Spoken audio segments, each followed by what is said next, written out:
Everyone else woke into the Lord continent on a wooden boat. I woke drifting on a single wooden plank, a broke nobody raised on government aid, and the channel laughed at the man too poor for a hull. Then Xianmo, the will of the continent, owed me one compensation draw, and out of it came a map fragment pointing to an island. While everyone else drifted, I planted my territory core and built Bear Rock into an empire. The nobody named Ha Xin, the man with the plank, became the lord they came begging to. Before we continue, please like and subscribe. It really helps the channel. Before any of that landed, I was nothing. Let me start there. I opened my eyes to a boundless azure sea, a drizzling gray sky, and the sickening sway of a single wooden board under me. For one stupid moment, I thought I had died in my sleep. I had stayed up half the night gaming, and now here I was, soaked and floating with no land in sight. Then a voice spoke inside my skull before I could finish panicking, smooth and ungendered, welcoming me to the Lord continent. It told me I needed to find an island, plant my territory, and become a lord. Then it added that this month was a disaster month, and that I should sail carefully,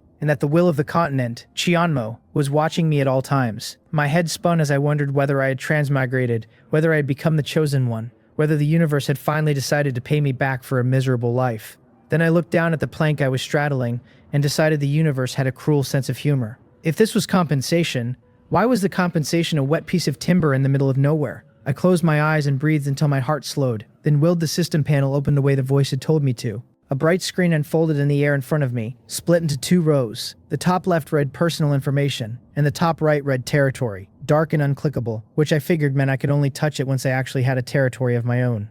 The bottom row held 5 tabs: chat, trade, construction, personal shop, and technology. I went into personal information first, because the most useful thing in any survival situation is knowing exactly how badly off you are. What I read was not encouraging. My player number sat at the top. My level was 1 with no experience to speak of. My one skill was Spirit Eye. My profession was Hero, and my talent field said None. I clicked Spirit Eye and learned it was a starter skill granted by Qianmo that let me view basic information about objects. A support skill with no offense in it at all. Wonderful. I had been dropped into the sea with a glorified pair of reading glasses. I backed out and opened chat, which split into a world channel, a regional channel, and a friend list. The world channel was a torrent of refreshing text, mostly people screaming into the void, some looking for relatives, and a few delusional types announcing that they were the chosen one and intended to conquer the world. I rolled my eyes hard enough to hurt and thought, conquer the world? Sure, kid. Survive the afternoon first. I had nothing to add and no one to add it to. I had spent my whole life alone, raised on government aid, so a wall of strangers shouting would not move me. One line did snag my attention, because somebody was wailing that he had woken on a small boat and had a crippling fear of the open ocean.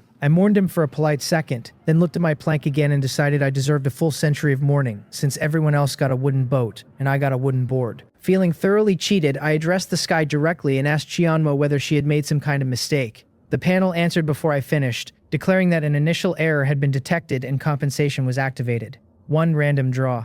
My stomach lurched at the realization that she had actually heard me. Apparently, you really could not curse the goddess out loud, because she really was watching. The system asked whether I wanted to activate the draw, and I said activate without a heartbeat of hesitation. A square box appeared in front of me with a single round hole on top just wide enough for a hand. I leaned over and peered down through the opening and saw nothing but clusters of pale light. No labels, no hints, nothing to grab on logic. So I did the only thing a man with no information can do, reaching in and yanking out the first one my fingers touched. The system congratulated me on receiving a random gift package. The box vanished, and a red present materialized in my palm. Random again, and my luck has always been garbage, while the sea was clearly not going to change that, so I told it to open anyway. A flash and my hand was empty, and the panel informed me my items had been stored in space and that I should go check. After hunting through the tabs, I finally found the storage tucked inside Personal Shop. 20 slots, 10 of them already full. I went through the hall with the careful greed of a poor man counting coins. The draw had handed me 10 wood, 10 plastic, 10 copper block, 1 fishing rod, 2 blueprints, and 1 talent orb that was also flagged random, and those filled 6 slots. The last 4 held 500 grams of bread, 500 milliliters of water, another fishing rod, and the territory core, the starter rations everyone got.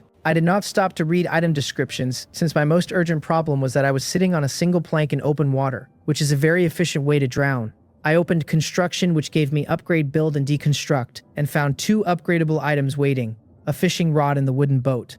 I tapped the boat. The description called my wooden plank a piece of wood that floated, and noted that only someone with an intelligence problem would rely on it to sail. And I thought, thanks. The upgrade demanded exactly 10 wood, and I happened to have exactly 10 wood, which felt less like luck and more like the system grudgingly meeting me halfway. So I hit upgrade. White light washed over my feet, and the plank thickened into a small boat, 3 meters long and 1.5 meters across at the widest. The readout listed it as a wooden boat at level 1 with no facilities, no power, no technology, and no special abilities. It was a 3-0 product that was somehow still an upgrade over my old 4-0 situation. The next level wanted 20 wood, and would add a cabin, but I had no wood left. So that dream went on the shelf. For now I had a boat that could not flip out from under me, and that was a real improvement over the morning. I started pulling the rest of my useful supplies out and reading them one by one. The basic fishing rod was green quality and could catch fish and treasure chests, with fish capped at green, and everyone got one, nothing special. The seawater converter, also green, turned seawater into fresh water at 1,000 milliliters a day. The resource fishing rod was the interesting one, randomly hauling up supplies, materials,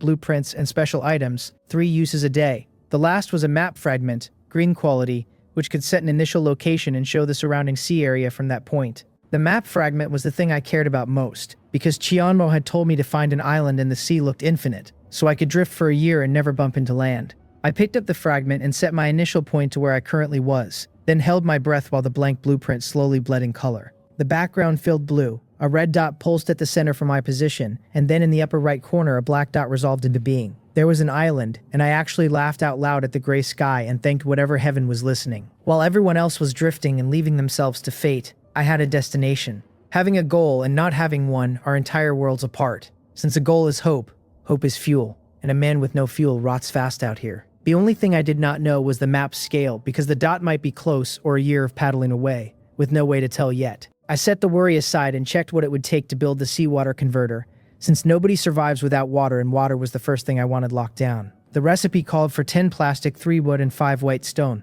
My plastic covered itself, but I had no wood to spare and no idea what a white stone even was, so I opened personal shop again, this time reading instead of grabbing. The shop carried 4 sections: assets, space, buy and sell, and right now it only bought fish, with no listed price, so I would have to catch one and try selling it to learn the rate. The sell side offered just 2 things to buy. Wood went for 2 white stone apiece, which told me white stone was the shop currency. The second item was a technology card, described as something used to light up technology, priced at 500 white stone and stamped weekly special item, presumably refreshing every week. What threw me was the countdown beneath it, which read a little over 5 days. If a week here had a 5-day plus timer left on a fresh special, then maybe a week in this world ran only 6 days. I filed the oddity away, since it would answer itself soon enough, and I had a converter to build. Building that converter still needed 3 wood and 5 white stone, which meant I had to fish, so I pulled out the basic fishing rod rather than the resource one, because the shop only paid for fish and I needed cash first. Catching a few fish would tell me the going rate and how precious these white stones really were. There was no bait, which confused me until I read that the rod generated its own, with quality tied to the rod's level and grade. While I was in the menu, I noticed the rod itself could be upgraded for a single copper block, so I did that at once, since the next level wanted 2 copper block and 1 wood and I was not spending wood I did not have. While I waited for a bite, I took out the talent orb and gave it the full superstitious treatment, muttering a little prayer for the king of luck to possess me and hand over something monstrous. Then I used it. The system congratulated me on an epic talent, 100 transformations, and just the word epic made my pulse jump. So on a hunch I asked Chianmo what the talent qualities even were, and to my genuine surprise she answered, listing common, uncommon, rare, epic, and legendary. So the goddess would actually field newbie questions, which was good to know. Epic was not the top rung, but it was high, and I was getting greedy now, so I read the full description. 100 transformations epic could cause any item to undergo a positive random change 3 times per day. I deflated a little, because that did not sound powerful at all, more like a slot machine than a weapon. I decided to reserve judgment and test it on something later, because a positive change is still a change in my favor, and I have learned never to sneer at free upside. Just then the rod dipped and I hauled with both hands and pulled up a fish barely 10 centimeters long. Spirit Eye told me it was a small yellow croaker, white quality, level 1, and absolutely nothing else, which by itself told me it was worthless. I opened the shop and sold it on the spot for a single white stone. The fish vanished in white light, and my assets ticked up by 1, leaving 9 more to go. So I fished in earnest, and by the end I had pulled 9 more level 1 fish, one of them green quality, enough to scrape together 10 white stone. The grind taught me the math. A level 1 white fish sold for 1 white stone and a level 1 green fish for 2, while my current rod could only land white and green grades, so I spent 6 white stone on 3 wood, dumped my 10 plastic in, and synthesized the seawater converter. The materials dissolved and a blue cylinder formed in front of me, a wooden base with a white plastic pipe below and a plastic drum above. Green quality, level 1, 1,000 milliliters of fresh water a day. 1 liter a day was enough to keep me alive, maybe with a little to spare to sell. I figured that starting tomorrow, most people out here would begin running dry, and a man with water is a man with leverage. So I scooped seawater into the drum and left it to work. Glad the converted water collected in the base so I would not need a cup standing by. With water handled, it was time for the resource fishing rod, the one that could not be upgraded and had no quality at all, where the haul came down entirely to luck. I cast it and, while the line settled, ate half my bread and drank half my water to quiet a stomach that had been complaining for an hour. Then to kill time, I opened the regional channel, where the early panic had cooled into chatter. People were comparing catches. A wooden chest with a bottle of water, an iron chest holding a perimeter wall blueprint, somebody crowing about an ore blueprint that finally let him row. I skimmed it for anything useful. The perimeter wall caught my eye as a likely territory piece for later, but the ore interested me more, since a destination is useless if you cannot move toward it. The rod tugged and I pulled up a leather bundle, opened it without ceremony, and got 10 wood, which was basically 20 white stone falling out of the sky. That is what a resource rod is for. I peeled off 3 wood to finally test my epic talent, and when I aimed 100 transformations at a single piece of wood, the one piece became 3, underwhelming exactly as advertised. I used it again, and this time the wood became a card that Spirit Eye called a pet card, blue quality, able to randomly summon a blue quality pet. Now that was worth something, with 1 use left. I triggered 100 transformations a 3rd time and a scroll appeared, which Spirit Eye named an Ice Element Messenger class scroll, purple, granting the Ice Element Messenger class. My luck had just detonated, because an epic grade item in a class scroll was the kind of thing people would kill for. The talent leaned on chance, sure, but with enough rolls the odds clearly bent my way. So I used the scroll at once, and as it dissolved I felt a strange new kinship with the seawater itself. I had the class, though no skills to go with it yet, and I could only hope the skills would come. Or the class was a pretty decoration. I used the pet card next, partly out of curiosity and partly to console my wounded pride. The instant it vanished, the sea heaved and a blue whale surfaced beside the boat, 5 meters long, blue from snout to tail, calling out twice in a voice I could feel pressing affection straight into my chest. It laid its great head against the hull and I stroked it, the skin smooth and cool. Spirit Eye read it as a deep sea giant whale, blue quality, level 2, with the skills charge and bite, a strength of 20 and an agility of 12. I frowned because this thing had attributes, and the small yellow croaker had not. And neither did I, but it clicked after a moment. The whale was level 2, and attributes only seemed to surface at level 2, which raised the obvious question of how I leveled at all. I reopened my panel and found my experience had crept up while I worked. Selling a level 1 whitefish gave 2 experience, a green one gave 4, and selling fish to the shop apparently counted as killing them. I wondered idly whether buying live fish from other players and reselling them to the shop would also grant experience, and decided to test that someday. For now I had a plan and a pet. I patted the whale's head and declared that from now on he would be called Little Blue, because I am terrible at names and refuse to burn brain cells on something better. Then I picked the resource rod back up, cast it in a clean arc, and sank back into the simple bliss of fishing. It was not long before the line jerked again, and this time I reeled in an iron chest, my first one, and I rubbed my hands together like a child before opening it. Inside were 5 chicken legs and 1,000 milliliters of water, food, and water, and most importantly meat. So I bit straight into a chicken leg, the whole thing palm-sized and golden and fragrant, the meat soft and somehow tastier the longer I chewed. These beat anything I had eaten back on Blue Star, and I said so out loud to nobody. As I ate I started planning. Water was handled and food I could fish for. But I had no fire, so cooking meant buying flint or something like it. I opened trade, where a fair number of listings had already accumulated, and browsed to read the market, finding glass for wood, straw for wood, a white fence blueprint for 10 wood, rope for wood, on and on. Almost everyone hungry for wood to upgrade their wooden boat. A level 2 boat got a cabin, and the rain had not stopped since I woke, so nobody wanted to sleep soaked, and I wanted that cabin too. I searched the word fire and found a flint, white quality, which struck and rubbed to make a spark. I traded 1 wood for it, a 5-centimeter stone that solved the cooking problem the moment I had a stove. Housing would have to wait on the boat itself. I did the grim arithmetic of how much I still needed. The boat wanted 20 wood for its next level, the fishing rod wanted 1 wood and 2 copper block, and the converter, already built, was done. I had 9 wood and 9 copper block and nothing else basic, which meant fishing like a madman if I wanted the cabin tonight. Still, I had 9 more wood than the average drifter out here, and that head start was the only thing keeping me ahead. I held off upgrading the rod again, because I did not want to spend the wood, and frankly, a higher rod might hook a fish too strong for a level 1 nobody who could not even see his own attributes. Play it safe, I told myself. The resource rod twitched and I pulled, and a card dropped into my hand. The system announced a legendary hero card before I had even looked at it, so my hands shook with pure greed at the thought that I had been possessed by a golden luck guy at last. I put the rod away and used the hero card immediately. Golden light bloomed at the bow, and when it faded, I stood there gaping like an idiot. A tall, slender beauty had appeared, over 1.7 meters, light gold hair, light gold eyes, a white high-waisted dress, a curved figure she did nothing to hide. She held a small white wooden staff, maybe 40 centimeters long. She glanced around, found me, frowned faintly at whatever expression I was making, and still bowed, introducing herself softly as Windsor, greeting her lord. It was my first time watching a real person resolve out of a card, and even knowing this was a fantasy world, I was shaken. I waved off the formality and asked, bluntly, whether she could fish, because as a pragmatist, a pretty face is the last thing I need in a survival game. I need a worker. She paused, plainly not expecting that from a lord who had just been staring at her like a starving dog, and I could read the slight recalibration in her eyes, the suspicion that maybe she had misjudged me. If she could have heard my thoughts, I would have told her she had judged me exactly right, that I was that man. But capable hands beat a beautiful face when the alternative is drowning, because beauty is a bonus, and usefulness is the necessity. She smiled and said, "Yes, my lord," and asked whether I needed her to fish. I told her to go fish, to knock out whatever she caught without killing it, and I handed over the rod, because I wanted a flood of fish to hit level 2 and finally see my own numbers. She knelt at the bow, her dress pulling taut across her frame, and I sighed inwardly that a beauty was a beauty even casting a line. Then I remembered to be useful and scanned her with Spirit Eye. Windsor read as legendary, level 2, with strength, agility, defense, and wisdom, all at 30, a mana pool of 300, the profession hero and light element messenger. Her skills were healing, light arrow, and light shield, a white staff for equipment, loyalty at 100, and affinity at 50, which the system marked friendly.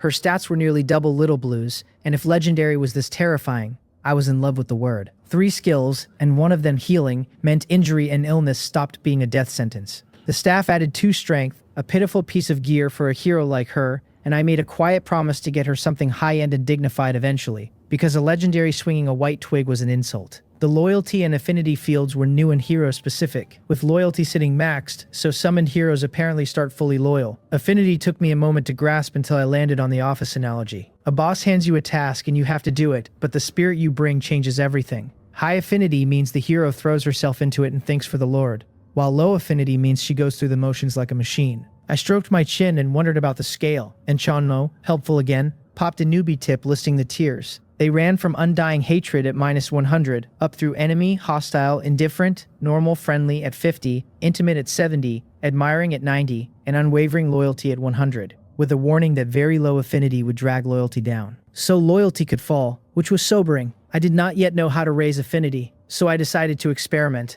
I took out a chicken leg, walked over and offered it, asking Windsor whether she wanted something to eat. She tilted her head and smiled faintly and thanked me for the concern, but said she was not hungry. Looking at that smile, I felt the gray drizzle lift a little off my mood, and maybe the road ahead would not be so lonely after all. A chime sounded, and the system told me that, moved by my concern, Windsor's affinity had risen by 2, so kindness worked, even if only a sliver at a time. A small mosquito is still meat, as the saying goes, and slowly that bar would fill, because no matter how long the road, you reach the end if you keep walking. The problem was that my only working rod was in Windsor's hands, and the resource rod was out of uses for the day, so I wished I could conjure a few more rods with my talent tomorrow. The sea rippled and Little Blue surfaced from his hunt, and the sight of that massive body lit an idea in my head. So I opened trade, searched ropes, and found a list, all going for 1 wood, some for 1 rope, some for 2 or 3. I spent 2 wood and walked away with 6 ropes, each about 4 meters long and 2 centimeters thick. Then I tied them in pairs into 3 8-meter lengths, looped each into a circle, and fastened all 3 to the bow. Then I told Windsor to stop fishing and slide toward the middle, because I was running an experiment. She gave me a puzzled look but obeyed, moving to the center of the boat, and I called Little Blue over and had him bite the rope, telling him carefully to swim forward, nice and slow.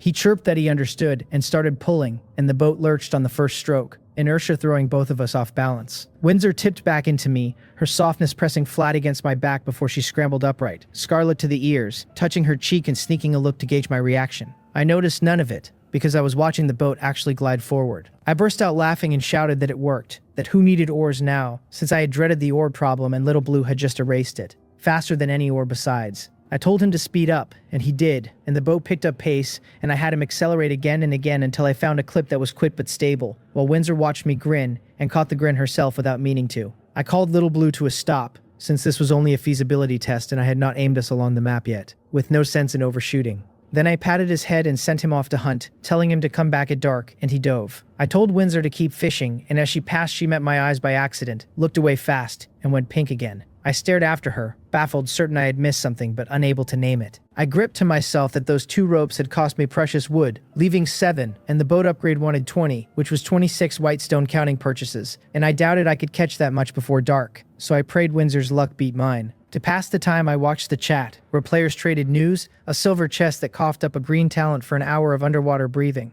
a white talent giving 5 white stone a day, somebody who killed a level 2 fish and got a white skill stone. So chests could yield talent orbs too, and killing monsters could drop items, and I wondered why I had fished up no talent, grumbling that I would have loved the underwater breathing one. The killing drops items part stung, because I had sold them not killed them, so they were different mechanics. Windsor handed me a fish, and I scanned it on reflex, finding a blue arrow fish, green, level 2, strength 12, agility 13, defense 12, with skills water arrow and extreme speed. It was the same level as Little Blue but green quality, and its stats ran about 5 points under as blue, which told me quality mattered enormously, and made me wonder what quality I was. I drove my fist down hard into the fish. It died, green light flashed, and the body vanished, leaving a green stone the size of a cobble. The system congratulated me on a skill stone, water arrow technique. So killing dropped the loot and erased the corpse. While my experience ticked up 8 points, I asked Chiano how the mechanism worked and got silence, so I let it go, certain I would figure it out within a day or two.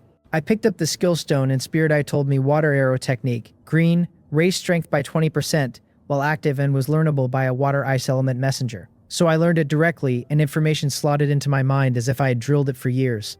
I waved a hand and a water arrow burst out of nothing and dented the hull, and I winced, then shrugged. Since I would upgrade the boat anyway, I loosed 5 more in a row before the well ran dry, which I figured was my mana giving out. So I sat and rested, recovering and firing, learning the rhythm of my own pool while the sky slowly dimmed. By dusk I had gathered enough white stone with some to spare, because Windsor's afternoon had been generous. 15 level 1 white fish, 1 level 2 white, 1 level 3 white, 5 level 1 green, and 1 level 3 green. All of it together selling for 35 white stone. Killing them dropped nothing, but the selling taught me the price formula, level times quality. So a green level 3 was 3 times 2 6 white stone, and a blue level 3 would be 3 times 3 9, and so on up the ladder. I spent 34 white stone on 17 wood, then poured 20 wood into the boat upgrade. The boat stretched to 6 meters long and 3 across the middle, and a wooden cabin sprouted in the center, just over a meter high, 2 long, nearly 3 wide. Doors fore and aft opened onto the decks at either end. I pushed through the door and ducked inside, clean and dry, and for the first time since waking I was out of the rain, which was only a drizzle but had been gnawing at me for hours. I opened build and spent 1 wood on 2 benches, a basic function alongside beds and tables. Then I skipped a bed, since the room was too cramped for it. I called Windsor into rest, woke Little Blue, pointed him along the map, and had him tow us into the dark while I went back to eat and sleep. Windsor sat stiffly on her bench, and when I walked in I caught the thought crossing her face that she would be sharing this small room with me all night, and her cheeks warmed. I was calmer about it, since the cabin was 3 meters wide after all, though I will admit to a flicker of anticipation. I sat beside her, took out 2 chicken legs and 2 bottles of water and handed her a set, telling her the conditions were rough now but should be much better tomorrow. I was already planning to upgrade the boat again, though I worried Little Blue might not be able to tow it once it got too big. She said it was fine, Lord, in that gentle voice that I half suspected was an effect of the light element. I told her to eat and rest, then checked my own sheet while I chewed. I had reached level 2, with strength, agility, and defense all sitting at 9, wisdom at 10, mana at 100. My profession was hero and ice element messenger. My skills spirit eye and water arrow technique, and my talent 100 transformations, epic. My stats were a third of Windsor's, all clustered around 10, and I still could not see my starting attributes, which I would only learn at the next level. Level 3 wanted 200 experience, and I doubted I would clear it tomorrow. The extra profession line came from the scroll, and the new skill from the greenstone, so I closed the panel, finished the chicken leg, and drank a whole bottle without guilt, since the converter would make 2 tomorrow. I pocketed the empty bottle to hold water later, lay back on the bare boards, full and tired, and opened chat one last time. The channel was a chorus of misery, people sleeping in the rain, people too scared to sleep at all, fishing through the night because they were alone on the sea, and one lucky soul had summoned a character to row for him tomorrow. The replies just envy stacked on envy. Watching them, I felt almost cheerful, because life is comparison, and by comparison I was doing wonderfully. I glanced at Windsor, lying with her back to me, and admitted the bare boards needed to become a bed soon, because sleeping wrapped in a warm quilt with a beauty nearby would be a far better existence. I cut the thought off there, telling myself to sleep now and struggle tomorrow, and both of us drifted off as the boat rocked on toward the distant black dot. I woke to a weight on my chest and a delicate face inches from mine, long lashes, straight nose, slightly parted lips with a faint sheen on them. Windsor had wrapped herself around me in her sleep, one leg thrown across me, her skirt rucked up to bare a long pale stretch of thigh. Early in the morning, with all my furnaces lit, this was a brutal test of willpower, so I shut my eyes, steadied my breathing, peeled myself free and got up to step outside. It was not that I had no thoughts about her, since any man with eyes would, but her affinity was still far too low for any of that, and the living conditions were too miserable besides. You only think about desire once you are fed and warm, and I was neither. I did not wake her, and I could see her lashes trembling, so I knew she was awake and only pretending, and to spare us both the awkwardness I pretended right back. 2 chimes rewarded me, her affinity rising 3 for my thoughtfulness, and 5 for the close contact in the night. An unexpected bonus, so I smiled and took out the resource rod. The drizzle outside had thinned, but I knew my clothes would soak through if I sat in it long. And worse, if the rain kept building, standing water could pool on the boat and sink it. Windsor came out and asked, softly, whether I needed anything. So I handed her the rod and, while I was at it, spent 2 copper block and 1 wood to bring it to level 3 safe enough with her present. She set a bench beside me and sat, and after a while her skirt grew damp and clingy, and I caught myself staring and forced my eyes away, which she noticed, and she flushed somewhere between embarrassed and annoyed. Then she raised a shield against the rain, and a wash of white mist rose as the heat dried her clothes. I gaped at the idea that light could do that, simply radiate heat on command, and I had genuinely learned something. Element messengers clearly were not limited to their listed skills, since they could improvise their own uses, which I filed away for later. My 3 resource casts for the day paid off well. 55 wood, 10 iron block, and 1 green staff, and the wood nearly covered the next boat upgrade by itself. The boat's level 4 wanted 80 wood and 200 iron nails, and 1 iron block forged into 10 iron nails, which left me 10 iron blocks short of the nails. An easy buy. The staff read green, raising strength by 10 and mana by 10%. Far better for Windsor than for me, since on me the percent gave 10 mana while on her it gave 30. So I handed it over and took back her white staff for myself. She thanked me and smiled, and a chime said the gift had pushed her affinity up too, and I smiled back. Right then, Xianmo cut in with a string of global announcements, telling me that this week's disaster was rain and today would be light rain. The points ranking opened starting today, settling on the weekend with rewards by rank, and as beginner welfare, everyone got 3 hours of underwater breathing and 3 hours of wooden boat diving today. The voice closed by urging everyone to develop hard and establish a territory quickly, then asked whether I wanted to use the welfare now, and I clicked no, because I needed to digest all of this first. The rain disaster being only light now meant nothing, since something called a rain disaster would not stay this gentle, so I had to solve drainage before it turned ugly or I was doomed. The ranking with weekend rewards had to be lucrative with billions competing, so I opened the panel and found a new ranking list tab between personal information and territory. I sat at the top with 170 points, with Danton second at 70, Lee Kyo third at 69, Yi Baekpeng fourth at 65, and Hagawa Hina fifth at 60. I was a full 100 points clear of second place, which I credited entirely to Little Blue and Windsor doing the heavy work while I schemed.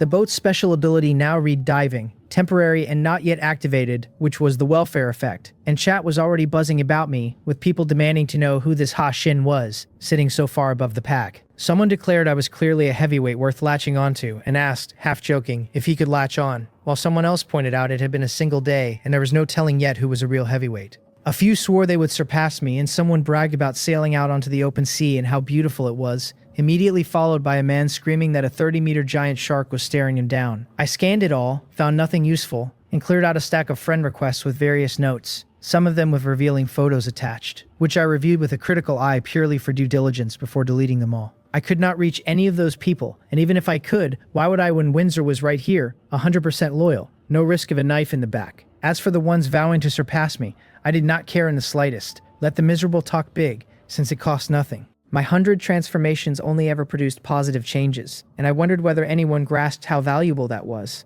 Using it on a green item would get me at minimum green and at maximum golden legendary, while using it on blue guaranteed at least an exceptional result. Yesterday I had only had wood to feed it and still pulled a golden legendary by sheer luck. So tonight I meant to feed it something higher and aim for at least a purple epic. Windsor broke into my scheming, handing over a blueprint with her fair little hand, and Spirit Eye read it as ship drainage technology, which once built was a sharp tool for rainy weather, requiring me to light up the ship technology tree first. This was the core answer to the disaster, and since it came off the initial rod, nearly everyone would have one. But the catch was the light-up condition, and the technology card to do it cost 500 white stone in the shop. People would have to fish themselves raw to afford it, and if they fell short before the rain turned cruel, their boats would sink under them. Many would pull this blueprint today, and with the welfare letting everyone hunt fish directly in the sea, plenty would gamble on a hunt to grind cash, which meant plenty would die today. I opened the regional channel and counted 9,841 people left, over 100 dead since yesterday, the unlucky ones who had stumbled into something too strong. I called Windsor in, ate yesterday's 2 leftover chicken legs, split a bottle of converter water with her, refilled the converter, and went to wake Little Blue at the bow, since he had towed us all night and had to be tired, though whales sleep little. I roused him, told him to ready himself, and activated the diving feature, so a blue spindle-shaped shield sealed over the whole boat. Then I told him to dive, and he chirped, bit the rope, and pulled us under. The instant we sank below the surface, the beauty of it stopped me cold, with fish of every shape and color drifting past, some glowing, some crackling with little arcs above their heads, some trailing black liquid from their jaws. Windsor stood transfixed beside me, having never seen such a thing either, so I shook myself loose and scanned a school not far off. 300 or 400 small white fish about half a meter long, level 2. Basic stats around 5 or 6. I sent Little Blue straight at them. They swarmed and bit and shot water arrows from their mouths, nicking gaps in his hide and pattering off the shield, but his defensive 18 made it nearly impossible for white-grade attackers to hurt him, so he simply opened his jaws and ate. Windsor and I loosed light arrow and water arrow from inside, 1 light arrow per kill, and when our mana drained we just sat and recovered, since nothing under 60 strength could crack the shield, a number I had checked before we ever went down. When the school realized it could not win, it scattered and fled. I collected the corpses, only about 30 since Little Blue had eaten most, for over 60 white stone plus a wooden box that held a single wood. I let him keep devouring the rest because I wanted him to level, since a bigger whale tows a bigger boat. I caught myself thinking the technology card looked easy to afford after a haul like that, then immediately checked my own arrogance. Most people had no whale to tow them and rowed slowly, often unable to catch the fish at all, while I could hide in the cabin and cast, and I had a legendary hero killing alongside me, which is why my numbers swelled. Honestly, of the 10 water arrows I had fired, I killed only 6 and missed 4, and Windsor handled the rest, so I had earned about 12 white stone myself, which meant white stone was not as easy as it looked, but it beat plain fishing by a mile. I sent Little Blue hunting again and only targeted low attack schools at my own level, because I'd noticed that killing monsters below my level granted 0 experience, while only equal or higher levels paid out, which was its own special kind of annoying. The haul climbed, and I also discovered the sea was full of absurdities, white bears swimming past, even monkeys. I could not work out how land animals breathed down here, whether they had grown gills, until I watched boats speeding by underwater and accepted that I simply had not adapted to this world yet. Inertial thinking is hard to break in a day. An hour in, Little Blue leveled and grew noticeably larger, and Windsor leveled right behind him. Then another hour and Little Blue leveled again, and I leveled shortly after. I checked my sheet. I was level 3 now. Every attribute up 4 points. Strength, agility, and defense each at 13. Wisdom at 14. Mana at 140. And the 4-point jump meant my starting attributes had been 5, with wisdom a point higher. Little Blue had reached level 4. Strength 26. Agility 24. Defense 24, 3 points per level. While Windsor hit level 3 with everything up 5 into the mid-30s. Mana at 350. Affinity now 62. And a new green staff equipped.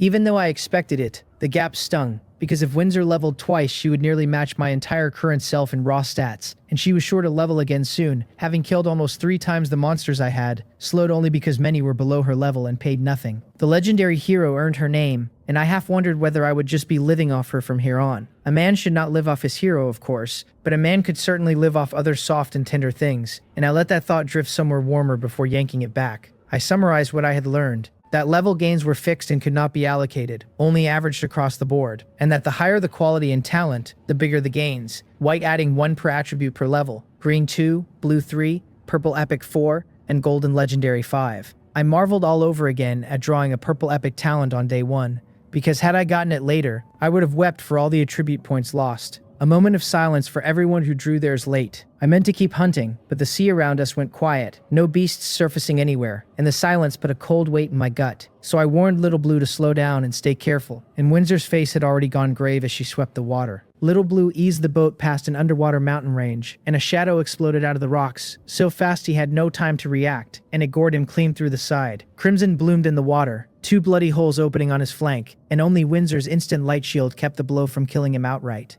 The beast had clearly not expected her speed either, and balked of an instant kill, it pulled up and began circling us, which finally let me get a good look. It had a body like a catfish, entirely white, 5 or 6 meters long, with 2 long spiraled horns whose tips still flickered with white light. Spirit Eye named it a sea-bright twin-horned beast. Purple, level 6, strength 40, agility 41, defense 40, with the skills stealth, ray, charge, and extreme speed. My face went tight at the thought of a purple monster, epic grade and level 6, because only Windsor could meaningfully hurt it, and only with the staff lending her 10 strength. The single mercy was that its strength fell short of 60, leaving the boat safe. I told Windsor to attack while Little Blue and I harassed it, because running was hopeless against something faster than my whale. Then I threw a water arrow that landed cleanly, my aim sharp now after a morning of practice, but it barely registered against 40 defense with my 15 strength. The point was not damage but insult, and the beast obliged, wheeling and charging the boat with extreme speed. The shield held, the impact shoving us back through the water, and the beast looked genuinely stunned that the blue bubble had not shattered.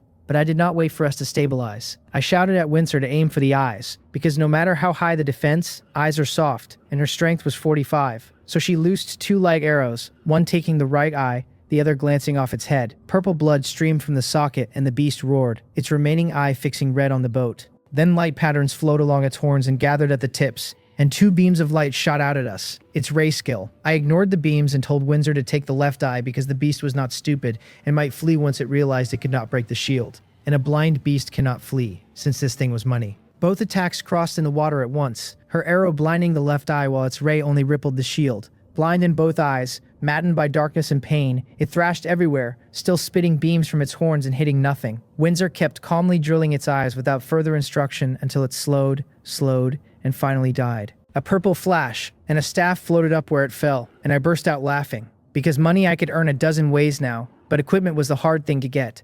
I stepped off the boat, and my feet found solid footing on the water itself, and I ran to the staff without pausing to savor the strange sensation. Because Spirit Eye had already floored me. Authority Light, purple, with 3 traits. Raising light attribute strength by 30%, raising mana by 30%, and carrying the stealth skill to hide a target on use. So 3 traits, 2 of them percentage boosts, plus a skill. I carried it back and gave it to Windsor, taking her green staff for myself, and a chime said her affinity rose 5 at the gesture. I smiled and told her to heal Little Blue and then we would press on. And she cast healing and his wounds knitted shut in moments. We hunted again, and not long after we ran straight into a second incident. 2 sea beasts already locked in a brutal fight, both of them wrecked by the time we spotted them.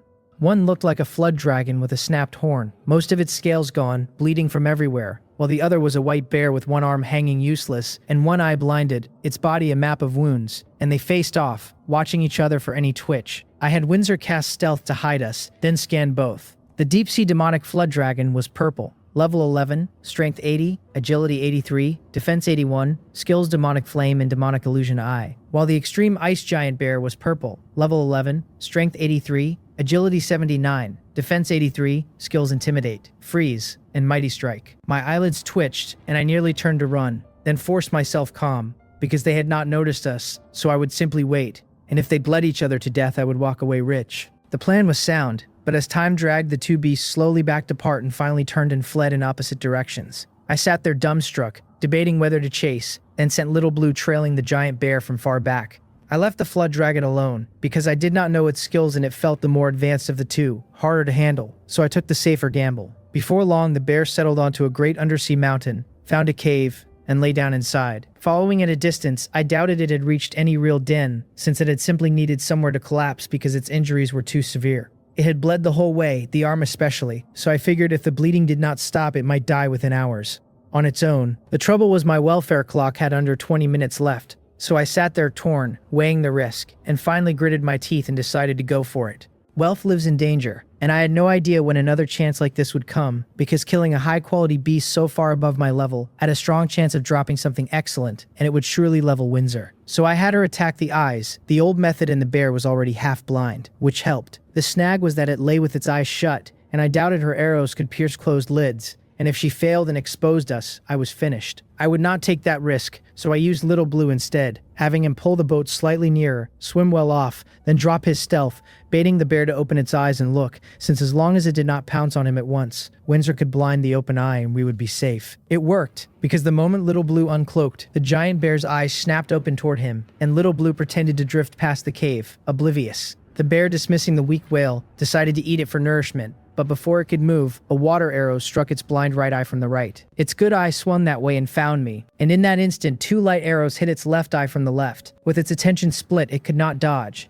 and the first arrow took the open eye while the rest struck the closed lid, and did nothing. That harmless deflection was the whole reason I had played it cautious, and I congratulated myself quietly, because the bear never saw the boat or Windsor and went fully blind. roaring, smashing the cave with its paws and hurling broken rock at random. I was already back aboard, and we'd picked out its eyes and ruined arm from a distance, bleeding it steadily, and 10 minutes later it collapsed, on its last breath and unable to move, so Windsor finished it with a few more light arrows. My priority was leveling her, since hers was the most cost-effective leveling and I now lost 4 attribute points to her gains on every level of my own, so I had little appetite to level myself when her protection was enough. I would grind seriously only after finding a way to push my talent to legendary, for the 5 points per level, but for now I let things ride. A purple flash, and all that remained floating was a palm-sized model of a snow mountain, which I collected before ordering Little Bloom to rush us topside, since time was nearly gone. On the way up, I checked the bear's drop, an extreme ice giant bear soldier nest, epic, which let me recruit an extreme ice giant bear troop once used, restricted to a lord with a territory. Just then, Little Blue broke the surface, the boat leaping clear of the water and slamming back down in a sheet of spray, and I looked out over the vast gray sea, where even the rain could not touch my mood. I laughed and pulled Windsor into a hug beside me, and whether the timing was an accident, only I knew. When I let go, her face was scarlet, and I had held her too tightly, and afterward she felt a strange emptiness, missing the fullness of the embrace, wishing she could feel it again, then turning red at her own thought. Watching me beam, she caught the smile and a bright one of her own broke across her face, and a chime said her affinity rose 3 for being affected by me, and a second chime said it had reached intimate. I was a little confused about what affected meant, like the game thought I was contagious, but I had not expected to hit 70 affinity this fast, and I was not complaining, so I would keep at it. Then I had Windsor take up the rod and fish while Little Blue went off to hunt and level on his own, already 10 meters long now, and I waited for him to keep growing so he could tow a bigger boat. I retreated into the cabin to sort the day's haul, which included basic materials: 15 wood, 8 plastic, 3 copper block, 15 cotton wool, 2 cloth, and a roll of paper, plus blueprints, a cast iron pot and a stove, then the equipment, the authority light, and the soldier nest. On top of all that, the fish I had sold came to over 1,300 white stone. I upgraded the boat first, and selling fish out in the sea, I had noticed the shop now carried iron block and copper block, both at 10 iron block, and forged 200 iron nails. I had 72 wood, 8 short of the 80 needed, which I bought, then upgraded, and the boat stretched to 10 meters long and 5 wide at its broadest, the cabin swelling to fill the widest section 2 meters high. Inside, 2 wooden boards had partitioned off a 1x2 room, which turned out to be a toilet, and beyond the toilet the cabin held about 3x4 of space plus a leftover 1x1 beside it, where I planned to set a stove. Then I bought a technology card for 500 white stone and used it. The technology tab lit up, split into territory technology, still locked, and ship technology, which I could now open, and it was crammed with options across energy, power, and weapons, page after page, every entry grayed out with a light up button beside it. I tapped one at random, ship levitation technology, which would grant levitation once lit, and clicked light up, and a line appeared saying that lighting it required 500 gold stone. I closed it without expression, thinking, 500 gold stone, why not just mug me? I already knew from the shop that the 3 currencies ran on a 100-unit ladder, with 1 gold stone equal to 10,000 white stone, so 500 gold stone was 5 million white stone. Suddenly my 1,300 white stone felt very small, and worse, I no longer even had 1,300. I stopped browsing before my heart gave out and used the ship drainage technology blueprint instead, and a glow in ship drainage technology appeared at the top of the tab with a build button, which I clicked, building costing 200 white stone. So the drainage alone had run me 700 white stone all told, and only now did I truly understand why they called it the disaster month, because this was not giving people room to live. How many could earn 700 white stone in time? A grim thought surfaced, that maybe everyone would simply die, but I shook it off, because Chiano would not haul billions here only to wipe them out in one stroke, since that probability was too low, and surely other changes were coming. I stopped speculating and paid the 200 to build it. The build button became upgrade, which wanted 1,000 white stone, and I shut it fast, then walked out to see what 700 white stone had bought me. I found many silver-blue circular shapes on the deck boards, of no material I recognized, looking almost painted on, except I could watch the rainwater slowly vanish along those circles. If I had not seen the water disappear, I would have sworn I was being mocked, because as expected of another world, my level of knowledge could not begin to explain what kind of technology this was. Back in the cabin I checked the boat sheet, level 3 at 10x5. Facilities, cabin, and toilet, no power. Level 1 ship drainage technology, no special ability. It still had no power, and as the boat grew, Little Blue would eventually fail to tow it, which meant I had to unlock power soon or I would be stranded. The next level wanted 200 wood, 400 iron nails, and 20 copper block, and I had no idea why it needed copper, but I would worry about it tomorrow. Windsor had reached level 4 and Little Blue was still level 4, leaving me the only one at level 3, which did not bother me at all, because I had Windsor and could wait and finally raise my talent to legendary for 5 points a level instead of 4. Then I built a stove from the blueprint, costing 5 iron block, a thing a little higher than my knee, set in the gap beside the toilet. As for the toilet smell, there was none, since it dumped straight into the sea and the boat was always moving. I spent 2 iron block on the iron pot, 4 wood on a bed against the wall, and looked around for bedding, but trade offered only 1 item. A bedding set blueprint for 40 white stone, and everything cost white stone now because white stone bought the technology cards that mattered. 40 felt steep, so I messaged the seller directly and offered 10, slashing low on purpose, since a negotiation needs room for a counter. The reply did not go the way I expected, because the seller, a man named Lee Chung in big shorts and a floral vest fishing on a level 1 plank in the rain, was stunned that I had reached out at all, and his first thought was plainly to latch onto me as a heavyweight. He gushed that he must have done good deeds in a past life to have me contact him, and I felt a little helpless since the man was too much. Nothing to be done. So I told him flatly that I wanted his blueprint to stop the useless talk and hurry up. He said he would change the listing and designate it to me, and he had his own calculation underneath, that if he was going to latch on, he wanted a heavyweight who would carry him up, not crush him on a whim. So he was testing me. The blueprint had sat unsold nearly a day and was no use to him anyway, so why not risk it, since if he hooked a ride he could skip a great many detours. Then I watched the trade change to designate the blueprint to me for 1 wood, and I stared wondering if his brain had been kicked by a donkey. I did not take it for 1 wood, because damaging my reputation for so trivial a gain is not what a clever man does, and I did not want to owe anyone a favor. I told him to change the price, that I would buy it for 10 white stone, and that when negotiating a trade he should negotiate the trade and skip everything else. His face lit up at that. I could practically hear it through the text, because apparently he liked a heavyweight with principles, the only kind worth sucking up to, and he said to consider the blueprint his trade for a friend slot. I frowned at the long-windedness and was about to reply when another message came through, that he had a second item to sell me and I should name a higher price.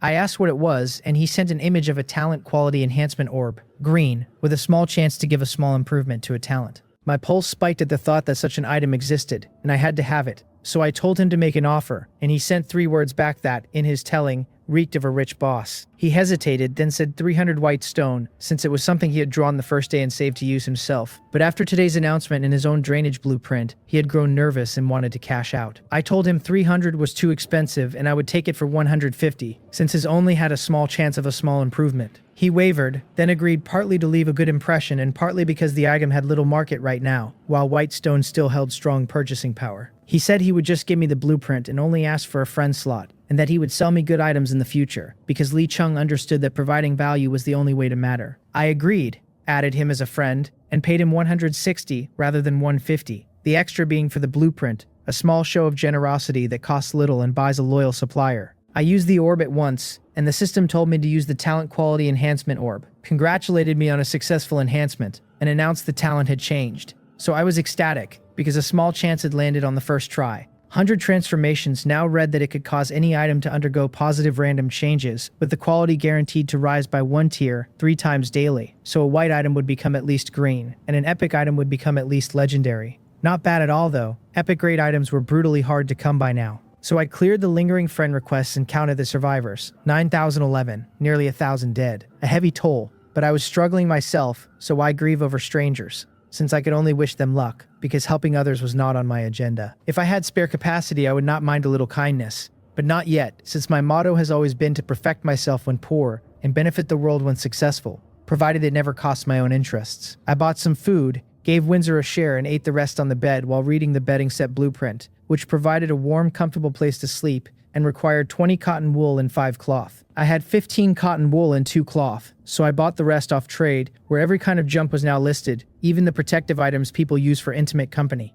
Then I built the set, all of it pure white, mattress, quilt, 2 pillows, and the quilt was a double. I spent the whole afternoon in the room buying small daily necessities, oil and salt and soy sauce and vinegar, even chili peppers, though those cost 3 wood, on the steep side. By evening, I struck the flint to the straw I had picked up, fed in a wood, and made chili fried fish on the stove, then spent 1 wood on bowls, chopsticks, and plates. Windsor and I sat on stools eating, working through 5 large steamed buns from the day's haul, and I even taught her how to hold chopsticks by hand. After dinner, I went out and set Little Blue towing again along the map, grateful he had hit level 4 and 10 meters, since the boat was still basically a long raft with no deck, and every time I pictured that 10-meter raft I wanted to complain. I wondered whether it would become a 100-meter raft if I kept upgrading, then watched it get underway and went back inside. Back in the room, I had Windsor dry herself with light, then climbed straight into bed, and she stood beside it not moving, so when I asked why she was not coming up to rest, she blushed and said she planned to keep fishing through the night. I told her to forget the fishing and sleep, that she could work tomorrow, and reminded her we had already hugged that morning, so there was no need to be shy, and her face went redder still, but she slowly, hesitantly slid in. I lifted the blanket, pulled her against me, and covered us both, telling her she had been busy all day and needed rest. She startled at the embrace, but did not pull away, just buried herself against me and shut her eyes, her slightly heavy breathing the only sign of her turmoil. I dared the hug only because her affinity had climbed, since with yesterday's number I would never have tried. Holding her, I sorted what she had fished up that afternoon, where the fish sold for 102 white stone, mostly because the level 3 rod hooked higher grades. She had also pulled a ship thermal energy technology blueprint, a bottle of oil, and the steamed buns from dinner, plus basic straw and 2 wood, and her luck clearly ran better than mine, so I started to suspect a character's haul tied to their talent quality. That was a question for tomorrow, because for now it was time to use the talent.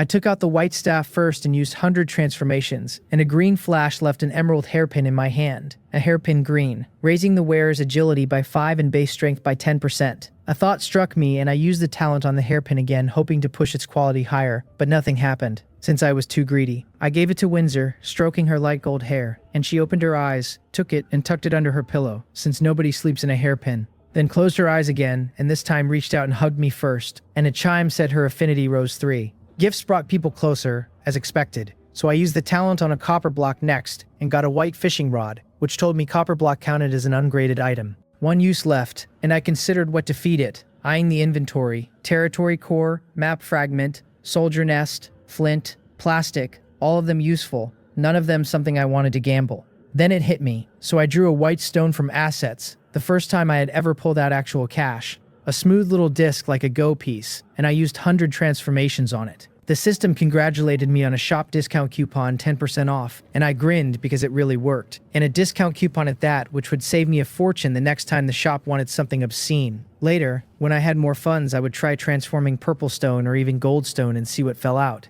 I put everything away, held Windsor's soft warmth, sank into the comfort of the bedding and the heat of the blanket, glanced once at the chat where strangers were still complaining, and slept in peace. The third day announced itself with the roar of rain, and I judged it at least a heavy rain when I opened my eyes, though not enough to sink the boat, since others could manage by bailing. Windsor woke too, so I bought 4 eggs and 4 steamed buns off trade, and asked her to fry the eggs, because I had noticed I rarely fished up food anymore and mostly had to buy it, spending white stone on meals every day. I got up, collected yesterday's converter water, refilled the drum at the rail, and checked the drainage on the way, which worked well, almost no standing water, though a heavier rain tomorrow might tell a different story. In the little time I had been outside, my clothes were soaked, and I had to let Windsor dry me again, which was no kind of solution, so I opened trade, searched raincoats, and bought 2 for 4 white stone each, setting them by the converter. Looking at the converter, I felt a small pang of disappointment because I had imagined selling water for profit, but nobody on trade was buying, since good heavens, everyone was just drinking the rain, and I only wanted to ask whether they were not afraid of getting sick. Windsor was still cooking, so I took out yesterday's ship thermal energy technology blueprint and used it, lighting up the technology, which could absorb, store, and supply heat to power the ship, but the build button behind it wanted 500 white stone, 300 more than the drainage. My assets sat under 500, and money flowed out like water, because I did not have nearly enough to upgrade the ship,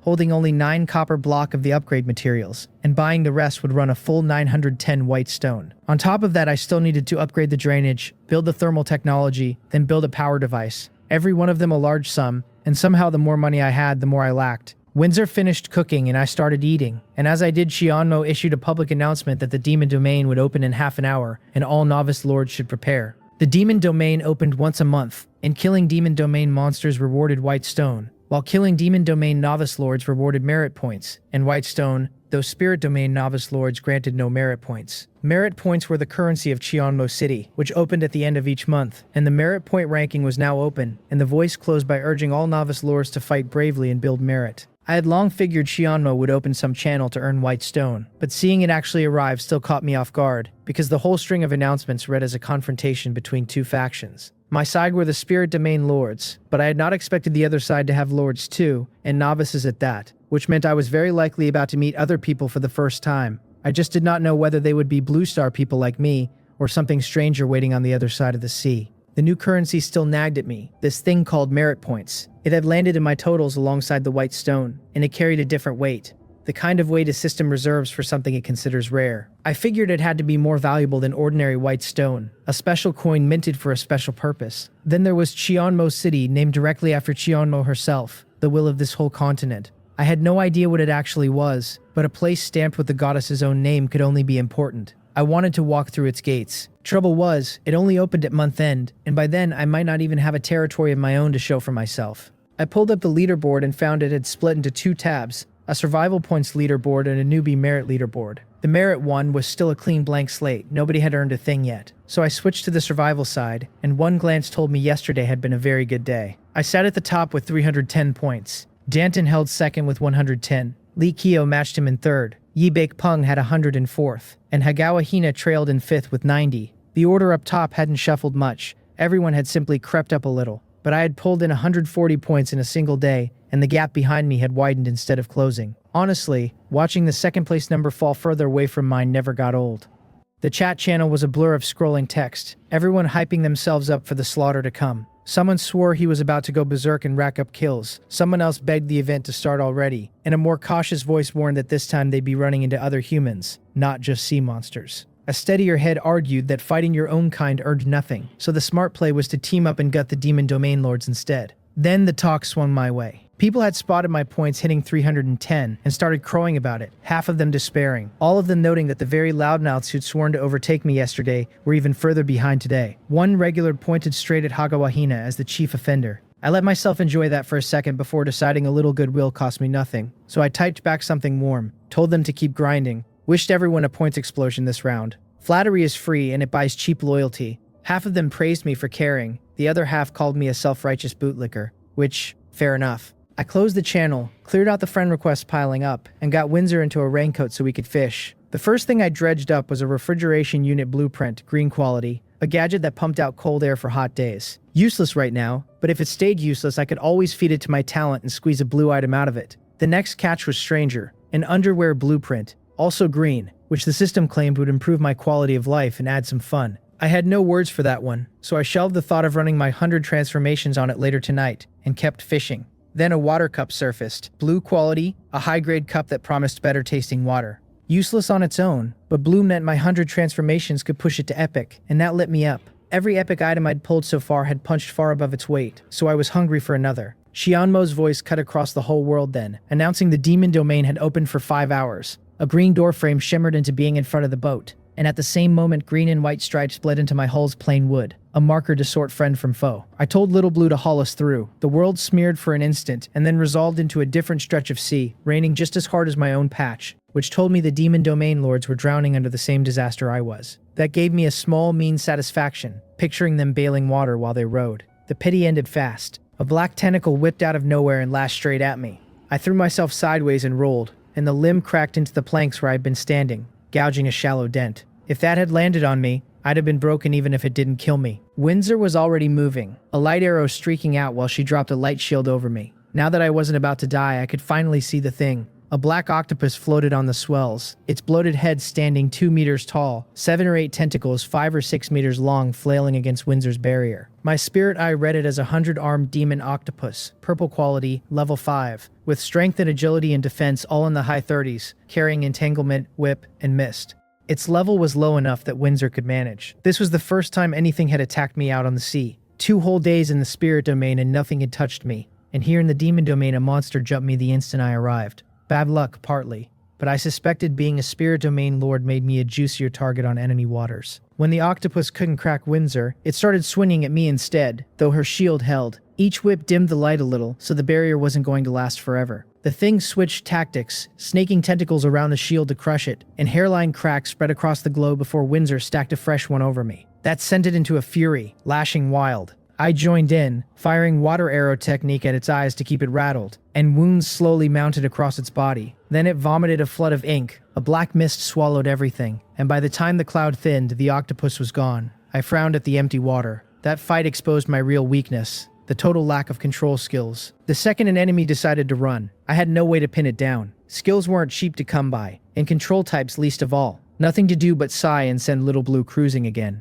A school of fish swarmed the ship before long, flat elongated bodies, all red freckled with blue spots, each about half a meter. My spirit eye tagged them blue-spotted red fish, green quality level 5, with stats in the teens and a water arrow skill. Slightly above my own numbers, but nothing to Windsor or Little Blue who scattered the school in moments, the survivors fleeing in every direction. Here was a pleasant surprise. Each kill paid out 10 white stone, and the corpses didn't vanish, which meant I could sell them on top of the reward. Every fish was worth double. That single wave dumped over 800 white stone into my account, plus a civilian summon card and some food. I swept it all into my space to sort later. Right now, the only goal was stacking white stone fast. This was nothing like yesterday. Yesterday, I'd hunted for prey myself, but here I just had to keep drifting and the monsters came to me. Mostly white and green quality, mostly around level 5 or 6. Then a blue one showed up and went straight for Little Blue, punching a small dent in his head. Blood kept welling out and the wound darkened, turning black at the edges. Sea Viper, blue quality, level 7, stats in the mid-30s,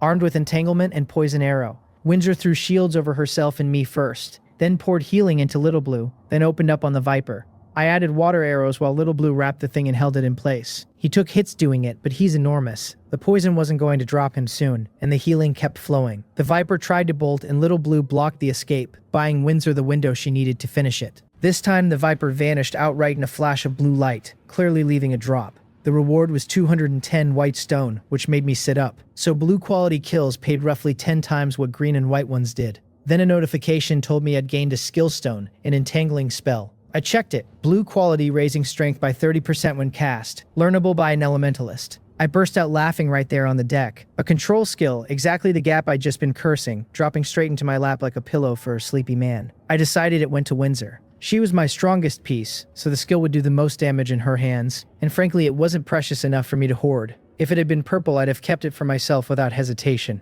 I handed it over and told her to use it, and she took it with a quiet thanks, calling me Lord, and learned it on the spot. Her affinity ticked up 4 points just like I expected. These little gifts paid me back twice over. We set sail again, and about an hour later I ran into something new. Not a sea monster, but a rookie demon domain lord. His ship wore black and red coloring with a wooden house aboard. A tier 2 build, and besides him 3 other men crewed it, all male. One bailed water with a bucket while the lord and 2 others rowed. The moment he spotted me, he stopped dead, and all 4 scrambled to their feet. His face curdled into something between surprise and dread, staring at my hull, which dwarfed his. He'd heard Chiano's announcement about spirit domain lords coming to be killed for merit in white stone, and clearly hadn't expected the first one he met to outclass him. He kept glancing around my deck, baffled that something so big moved with so few hands, probably wondering if I'd already unlocked propulsion technology. The longer he thought, the worse he looked. I didn't waste time on his feelings and just ordered Little Blue to charge. As we closed in, the Lord caught sight of my whale and his face drained into raw fear, the realization landing that I was towing this ship with a monster pet. He cast his appraisal skill on me. My spirit eye saw him reading it, and I could guess what he got. Me as epic talent level 3, Windsor as a legendary hero level 4, Little Blue as blue quality level 4, since everyone could hide their real stats and I'd hidden the whales. Even that scrap was enough to gut him, a spirit domain lord with an epic talent and an absurdly beautiful legendary hero at his side. While he stared, I read him back. Jia Xin, excellent quality, level 3, another talent holder. The 3 men with him were ordinary commoners, all level 2. Once we were close, I didn't strike. I asked which country he was from. Jia Xin must have read mercy into the question because he answered fast, said he came from the Tianling Empire, then tacked a respectful boss onto the end and turned it back on me. Tianling Empire. Never heard of it, definitely not a blue star place, which confirmed these demon domain lords were pulled from some other planet entirely. My curiosity satisfied, he'd outlived his usefulness, so I figured he could contribute to my cause instead. I told Little Blue to slaughter them and told Windsor to keep the Lord breathing. Little Blue rammed the hull while Windsor's light arrow started picking the crew apart. Jia Xin hadn't braced for an attack the instant he named his empire, half convinced I was some enemy from his homeworld, but he didn't sit waiting to die either. All 4 snatched up bows and loosed arrows at us, and Jia Xin's carried flames, his flame attachment talent. The light shield ate every shot. Windsor, meanwhile, dropped 1 man per arrow until only Jia Xin remained, and her entangling spell snapped a rope of light around him before he could run. We rowed Little Blue across to his ship. Jia Xin looked at me like he wanted to chew through my throat, but the look did nothing for him. I asked what his planet was called, straight to the point, because I wanted real information out of him. Different countries, even dragged across to the same world, develop differently. People from small nations tend to think small. They lack the scope and hunger of a great nation upbringing, and that ceiling follows them when they build a territory. So the answer mattered to me. Jia Xin gave me nothing but a glare. I almost laughed at him, told him that if glaring killed people nobody would bother leveling up, and offered him a clean death if he just talked. He kept his mouth shut. I'd never killed anyone before all this, Never been in a real fight, just an ordinary broke loner, so what came next didn't come naturally. But I'd come to a world that ran on blood, and I had to train myself to stomach it. So I took the dagger I'd looted off a monster earlier, and I made it hurt, working on him until the pain broke his nerve. He screamed and cursed, and I kept my voice light, asking again whether he'd talk, reminding him the information wasn't even worth this much suffering. He held out longer than I expected, then folded and begged. I asked everything I wanted, got my answers, and finished him myself, a clean cut to the throat. My stomach turned, this being my first kill, but I breathed through it and let the nausea pass. The system rewarded me for wiping out a demon domain rookie Lord Force, 66 merit points and 660 white stone. The corpses dropped a heap besides food, a territory core, a green fishing rod, 36 plastic, 12 iron block, and 3 copper block. There was also a white wall blueprint, a green arrow tower blueprint, and another 321 white stone. Then a third prompt offered me the ownerless ship to occupy or destroy. 3 surprises stacked one on the next, a genuine windfall. Killing a lord handed over all their resources and paid merit on top. Far better value than grinding sea beasts. Only a fool would occupy that ship and tie himself down, so I chose to destroy it, and even that paid out a tier 1 ship core, a green ore crafting blueprint, and 15 wood. I swept everything into my space and sat back down with Windsor and Little Blue, suddenly eager to find the next lord. The haul also sharpened a worry. Killing one of my own kind earned nothing from Chianmo, but it still handed over the dead lord's resources, which meant other people would do exactly this the moment they got the chance. I refused to be naive enough to think I was the only spirit domain lord killing demon domain lords, or that someone wouldn't come for me. Everyone in the spirit domain knew I held the top survival score. The bigger the target painted on my back, the more careful I'd have to be. I tucked the thought away and went back to hunting monsters, and the run stayed smooth. No real danger, just the occasional demon domain lord who paid out generously every time I put them down. With maybe an hour left before the demon domain closed, I crossed paths with the spirit domain lord. She was under attack. A jellyfish about 5 meters long swarming her tier 2 boat. An orc beside her in leather armor, golden-haired and built like a lion tribe fighter. My spirit eye named them No Sina, excellent quality level 4, and her hero Baru, excellent quality level 4. I knew the name. No Sina sat 6th on the survival board. When she saw me coming, she went from startled to overjoyed, recognizing a fellow spirit domain lord, and after reading my information, she lit up brighter still and screamed for me to save her. While she shouted, she said something to the orc. The orc hero hurled a pink sphere at me. Windsor shot it out of the air, and it burst into a cloud of pink mist. That was when I caught No Sina's smile, brilliant and wrong, and the jellyfish abruptly broke off its attack on her and came knifing toward me. Red and fast. A sheet of crimson cloth gliding through the water. My face went cold. The trap clicked into place. She'd been worried I wouldn't bother saving her, so she'd use some item to yank the sea beast aggression straight onto me. I cursed and swore I'd settle the score the second I dealt with this thing, watching her already paddling away. My spirit eye read the monster as a crimson lotus jellyfish. Blue quality, stats around 30, carrying bewilder and entanglement.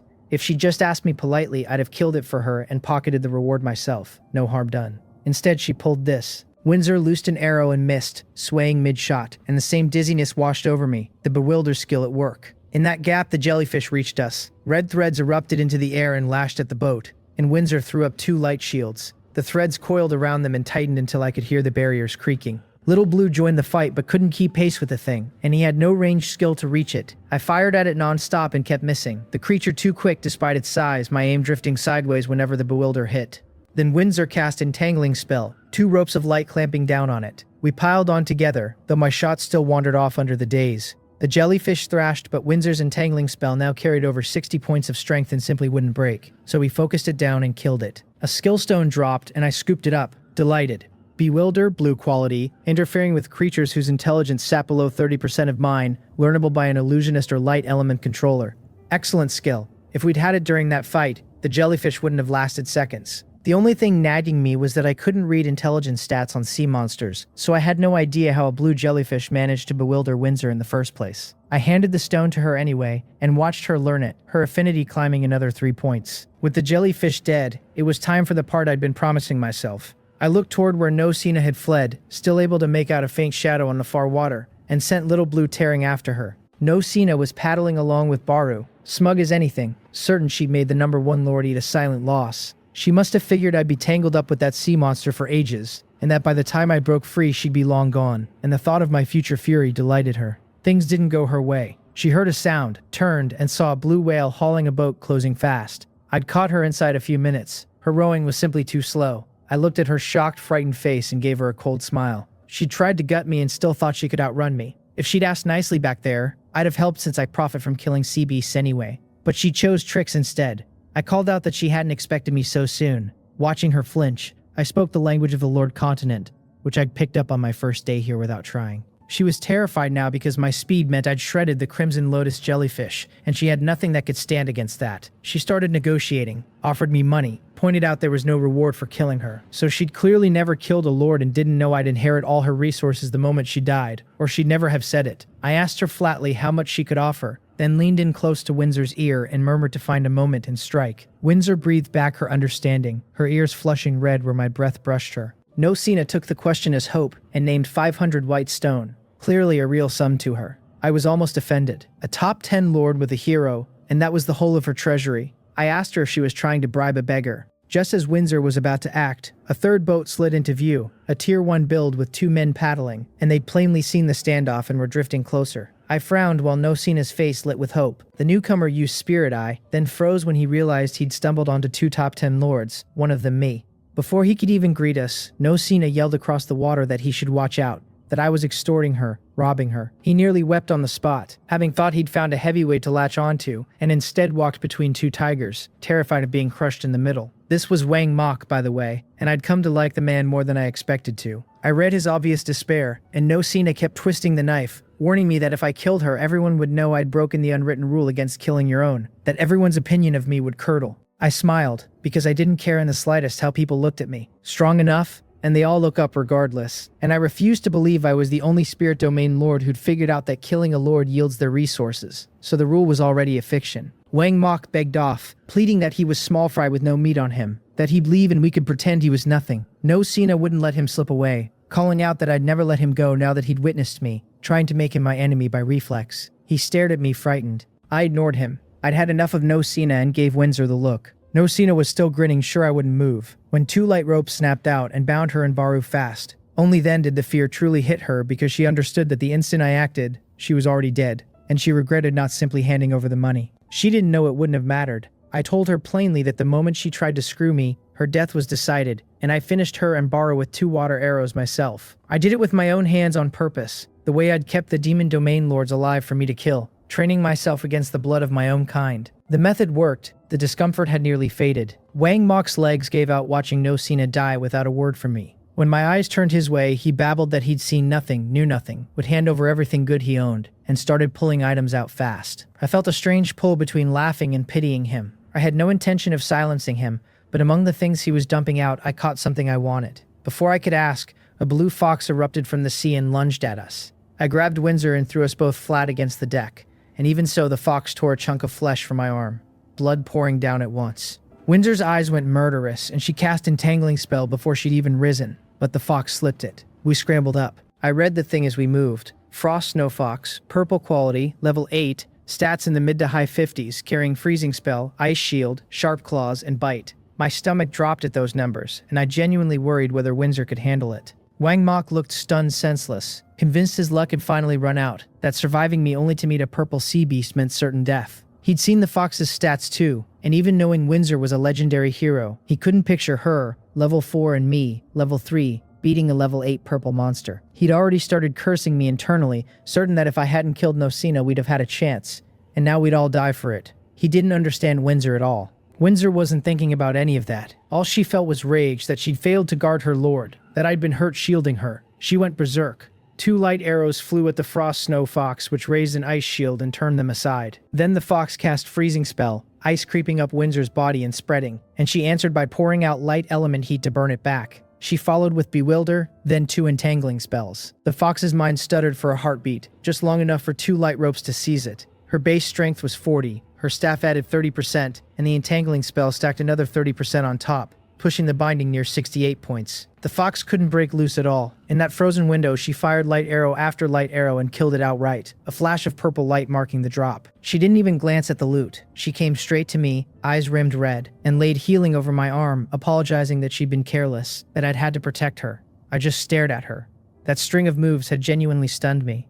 I knew she was strong, but I hadn't grasped how cleanly and efficiently she could erase an enemy, and it was obvious the 2 new skills had transformed her combat power. Watching her blame herself, I reached out and stroked her hair and told her it was nothing, a scratch. and that if the fox had hit her instead, it would have been serious. I wasn't about to pass up an affinity boost while comforting her, sincere as the comfort was. She still looked guilty, but my gaze softened her, and she swore inwardly to be more careful, while I pocketed the fox's skill stone without checking it, and turned back to Wang Mok. Wang Mok was rattled, half wondering if Windsor's display had been a hallucination, stunned that she was that strong. When he met my eyes, he jolted upright and blurted that I should just name what I wanted, that he'd never refuse, that he only hoped to be spared. I told him I was interested in the flower producer he'd flashed earlier, and to name his price. He offered to just give it to me, no charge. Relieved that wanting to buy meant I didn't mean to kill him. I cut him off and told him to set a price, because I needed him to do something for me afterward, namely spread my story through the chat channel. Killing No Sina and a purple sea beast in the same stretch would make people fear me and save me a mountain of future trouble. Trading fairly instead of robbing him would tell everyone I didn't bully the weak, and was someone worth dealing with, which meant the people sitting on good items might come find me to sell. Wang Mok decided No Sina must have had a private grudge with me, since I was clearly letting him walk, and named 100 white stone for the flower producer. He admitted later it could fetch more, being a steady food income, and that he'd only sat on it because he'd just looted it and building it was too pricey for someone at his level. I didn't haggle, just closed the deal, not out of generosity but to manufacture exactly the reputation I wanted. The open-handed buyer making a public show of generosity. I brought him along as we kept moving. The demon domain nearly closed, happy to let him scavenge scraps in my wake and absorb a deeper sense of my strength. By the time the teleportation date reappeared, he was looking at me with something like worship, parting reluctantly, far richer than a day of solo grinding would ever have made him, and quietly certain that a good man like me would only have killed No Sina if she'd wronged me first. People believe the story they want to believe. Back in my own waters, I started sorting. First the fox's skill stone, which I used at once. Freezing spell, purple quality, boosting the user's freezing strength by 40%. Purple skills really were obscene, nearly half again as strong, and that percentage would only compound as my stats grew. Next I spent white stone buying the materials to upgrade the ship, then read the new readout. My wooden boat had hit level 4, 20 meters long and 9 wide, with a cabin, toilet, living quarters, warehouse and fishing deck, no power yet. Running ship drainage technology at level 1. 3 facilities had been added, the warehouse, a larger wooden house, and the fishing deck. My old room had swollen. 2 new rooms had appeared beside it, and for once the buildings didn't eat the whole deck, leaving a 1.5-meter walkway roofed by boards that finally kept the rain off me while I fished. The next level wanted 500 wood, 800 iron nails, and 50 copper block, a lot, but reachable. I couldn't push it yet though. Little Blue was already straining to tow this thing, so I had to solve the power problem before I dared add more weight. I sent Windsor to fish, spent some white stone bumping her rod to level 12, then got told it couldn't go higher. So quality set the ceiling. Green capped at level 12, white at level 6, and I figured talent worked the same way, that my epic talent would top out at level 24 and rise no further without a quality upgrade. Then I went back inside to count my gains. Setting aside what I'd just spent, I still held 9,982 white stone, nearly a full gold stone, the largest sum I'd ever owned. Beyond that there were 4 territory core, 4 ship core, 4 green fishing rod, 97 plastic and 4 green ore blueprint. I'd also stripped a white wall blueprint and a green 1-3 green arrow tower blueprint, and a blue 1, a tailor shop blueprint, a white militia soldier nest, a pile of unenchanted weapons, and assorted food, all of it taken from 3 demon domain lords and No Sina. From the sea monsters I'd added 2 white civilian summon card, a green 1, the entangling spell, bewilder, and freezing spell skill stones, and more food. A fat haul, and the white stone mattered most. Wang Mok had carried a little over 800, and I sat on more than 10 times that. I burned the summon cards and pulled 3 commoners, 2 men and a woman, and only the woman caught my eye. Mori, excellent quality level 1, single-digit stats, profession chef, with the simple ability to make delicious food. Commoners had no skills, only a profession and whatever ability came with it, so the 2 men, both listed with no profession at all, were just hands. I gave each of the 3 a fishing rod and sent them to the deck. Then I opened the regional channel and found fewer than 7,000 people left in my area. The losses this round still brutal. The world channel was louder, full of people comparing demon domain halls, one bragging about hundreds of white stone, another about summoning a hero, and a third wailing that a level 5 monster had killed his only commoner and left him bailing water in place begging for a loan. Someone noticed No Sina had dropped off the points list and wondered aloud if she died, and the channel sent her off with mock mourning. Then the merit ranking went live. I opened it and sat first with 183 merit points. Baek Seol held second with 132, Lee Kyo third with 72, Danton fourth with 69, Ye Baek Pung fifth with 67, and Hagawa Hina sixth with 52. Baek Seol surprised me. She ranked 7th on the survival board, just under No Sina, and here she'd shot to second on merit with that score. It made sense once I thought about it, since merit only comes from killing lords, and not everyone runs into lords, so luck plays a heavy hand. I'd simply gotten luckier. The channel crowned me an insurmountable mountain among the newcomers, and Hagawa Hina snapped back that I was just lucky to have met more lords, that he'd have outmerited me with the same chances. The crowd buried him, mocking the Joe Kingdom's pride for being jealous, calling him not even a fraction of me, until he was cursing the whole channel. I smiled and closed it, since you lose if you stare at a clown long enough, and tomorrow's survival points would shut every mouth anyway. Then I opened technology and started spending. 500 white stone built ship thermal energy technology, and an upgrade option appeared behind it costing 1,000, so I poured another 1,000 into pushing ship drainage technology to level 2. When I tried to light up ship power technology, it demanded a prerequisite, ship automation technology, so I went hunting for that instead. Lighting it up cost 1,000 white stone, which had me grumbling that I'd be in trouble if I ran dry before the power tech, but I clicked it anyway, then paid 500 more to build it, pleasantly surprised it wasn't worse. After that, I went back to light up the ship power technology itself, which wanted 2,000. I actually swore out loud and asked the system if it was robbing me, but the power problem had to be solved, so I lit it. Instead of a build button, a drop-down unfolded. A whole menu of options: single-ore propulsion power, multi-ore linkage propulsion power, single screw, multi-screw, on, each one carrying its own light-up cost behind it. I nearly cursed again. If this were a merchant, I'd have left him a 1-star review and reported him for good measure. Single ore lit up for 200, multi-ore for 500, and the screw options refused to light at all. Conditions not met. I chose multi-ore linkage propulsion power, lit it, then spent another 500 to build it, and the power problem was finally solved. The whole technology spree cost me a full 6,000 white stone. Playing with technology really is just setting money on fire. I pulled on a raincoat and went out to see what had changed. The drainage circle had grown a little larger. Red patterns now laced the entire hull, and the most obvious addition was 10 oars, 5 to a side. I started the ship and the oars began rowing themselves, the boat sliding forward. The speed couldn't match Little Blue's old towing pace, but it wasn't slow, and the catch was that it only slid in whatever direction I picked, with no obstacle avoidance and no turning, both of which were locked behind more technology, which was to say more paying to win. No wonder everyone back on Blue Star always said the only way to get stronger in a game was to open your wallet. 3 more mouths meant the next priority was the seawater converter, so I checked its upgrade cost. Plastic I had plenty of, but wood, iron block, and copper block had all gone into the ship, so I spent 20 white stone on 10 wood and pushed it to 4 liters of water a day. The next tier wanted 20 plastic, 30 wood, and 30 white stone, and I took it, reaching 10 liters daily. I bought more wood and upgraded again, since 10 liters for 5 people was tight once you counted cooking, and stopped at 20 liters a day, plenty.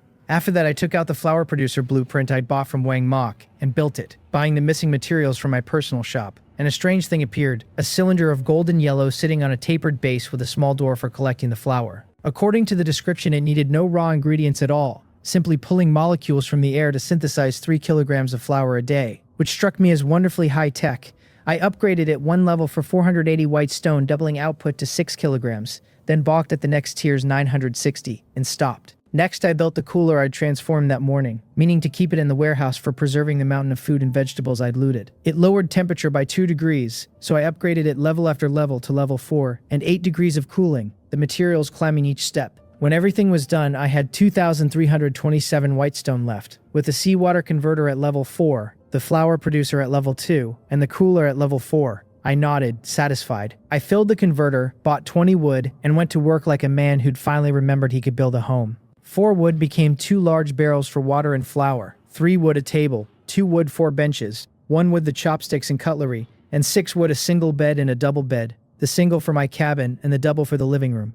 30 white stone bought straw and cloth to line them. I carried the cooler into the warehouse and packed all the food and vegetables inside, then thought it through, hauled up a barrel of seawater, and used freezing spell to make ice and drop the room's temperature further, stopping only when the cold bit at me. The chill felt right. Outside the sky was all rain, but it had clearly started to darken, so I called Mori and told her to start dinner, Windsor and I having already eaten lunch. While she cooked, I took her rod and sat fishing beside Windsor, who smiled at me, soft and easy, and we talked a while as I worked in the question I kept turning over: where exactly these summoned people came from. What she told me cleared up a real curiosity. The summoned weren't foreigners at all. They were the native people of the Lord Continent, descendants of first-generation lords like me. For their own reasons, they'd contracted with Qianmo, entered a special space, sealed themselves away, and waited to be called by a new lord. Windsor had signed her own contract because of an incurable disease. When I pressed for more, she had nothing, no memory of any of it, Qianmo having wiped everything but the single reason each of them chose to sign. So the goddess kept them blank on purpose, Just enough self left to explain the bargain, nothing more. Mori finished cooking scrambled eggs with tomatoes and a hot and sour fish,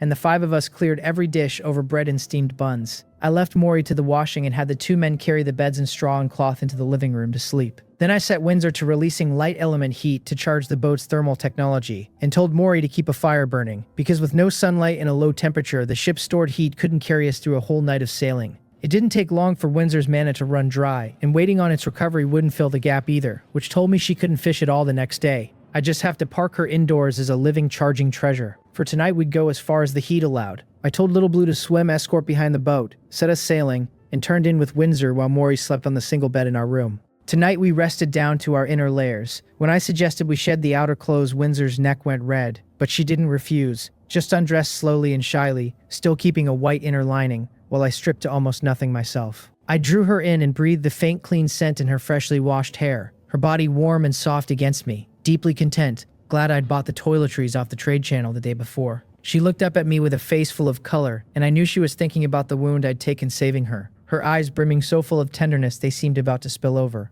I lowered my head and kissed her forehead and told her gently to rest, that the day's fighting must have exhausted her. She murmured that she wasn't tired, that I was the one who'd been hurt because of her, and gripped my arm tighter, as if she wanted to burrow straight into me. I told her that you can't fight out on the sea and come home untouched, that getting hurt was ordinary, that she had to stop blaming herself. And she finally answered that she understood, the guilt easing out of her voice before she closed her eyes and pressed her face into my chest.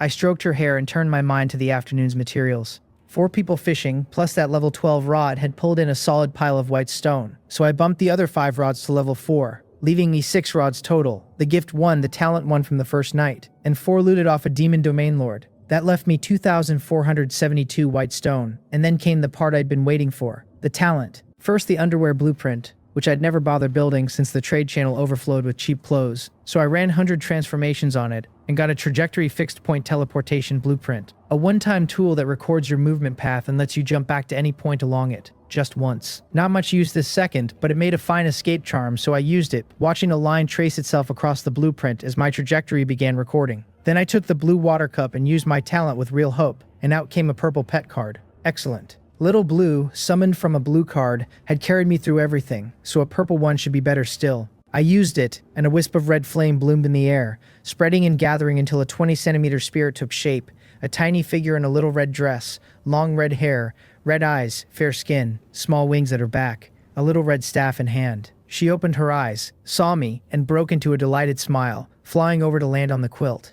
I poked her soft cheek, then touched her arm, warm as a hand warmer, and read her information. Fire Elemental Spirit, purple quality, level 5, stats in the high 30s, carrying fireball, blazing body, and firebinding. 3 skills in level 5, even with Little Blue. This morning's demon domain battles had pushed both Little Blue and Windsor up a level to 5, while I sat at level 3-2 experience short of leveling tomorrow. Honestly, I wasn't desperate to level. What I wanted was talent quality. But the things that raised it were so rare I'd never once seen one on the trade channel, the only such item I owned having come from Li Chung. I named the Fire Elemental Spirit Huahua, plain and direct as always. What Huahua really gave me wasn't combat power, but a better charger for the boat, a way to keep sailing through the dark. I sent her to the fishing pier to cast Blazing Body and feed heat into the ship, and she kissed my cheek and flapped out on her little wings. That left the question of what to spend my talent on. Everything in my space was white or green, the lone blue being an arrow tower blueprint I didn't want to burn, since I'd need defenses once I had a territory. Remembering the 10% discount coupon I'd earned the day before, I spent 100 white stone converting to a purple stone, then ran 100 transformations on it with high hopes, and got a purple crystal, a precious elemental crystal for leveling and advancing elemental spirits.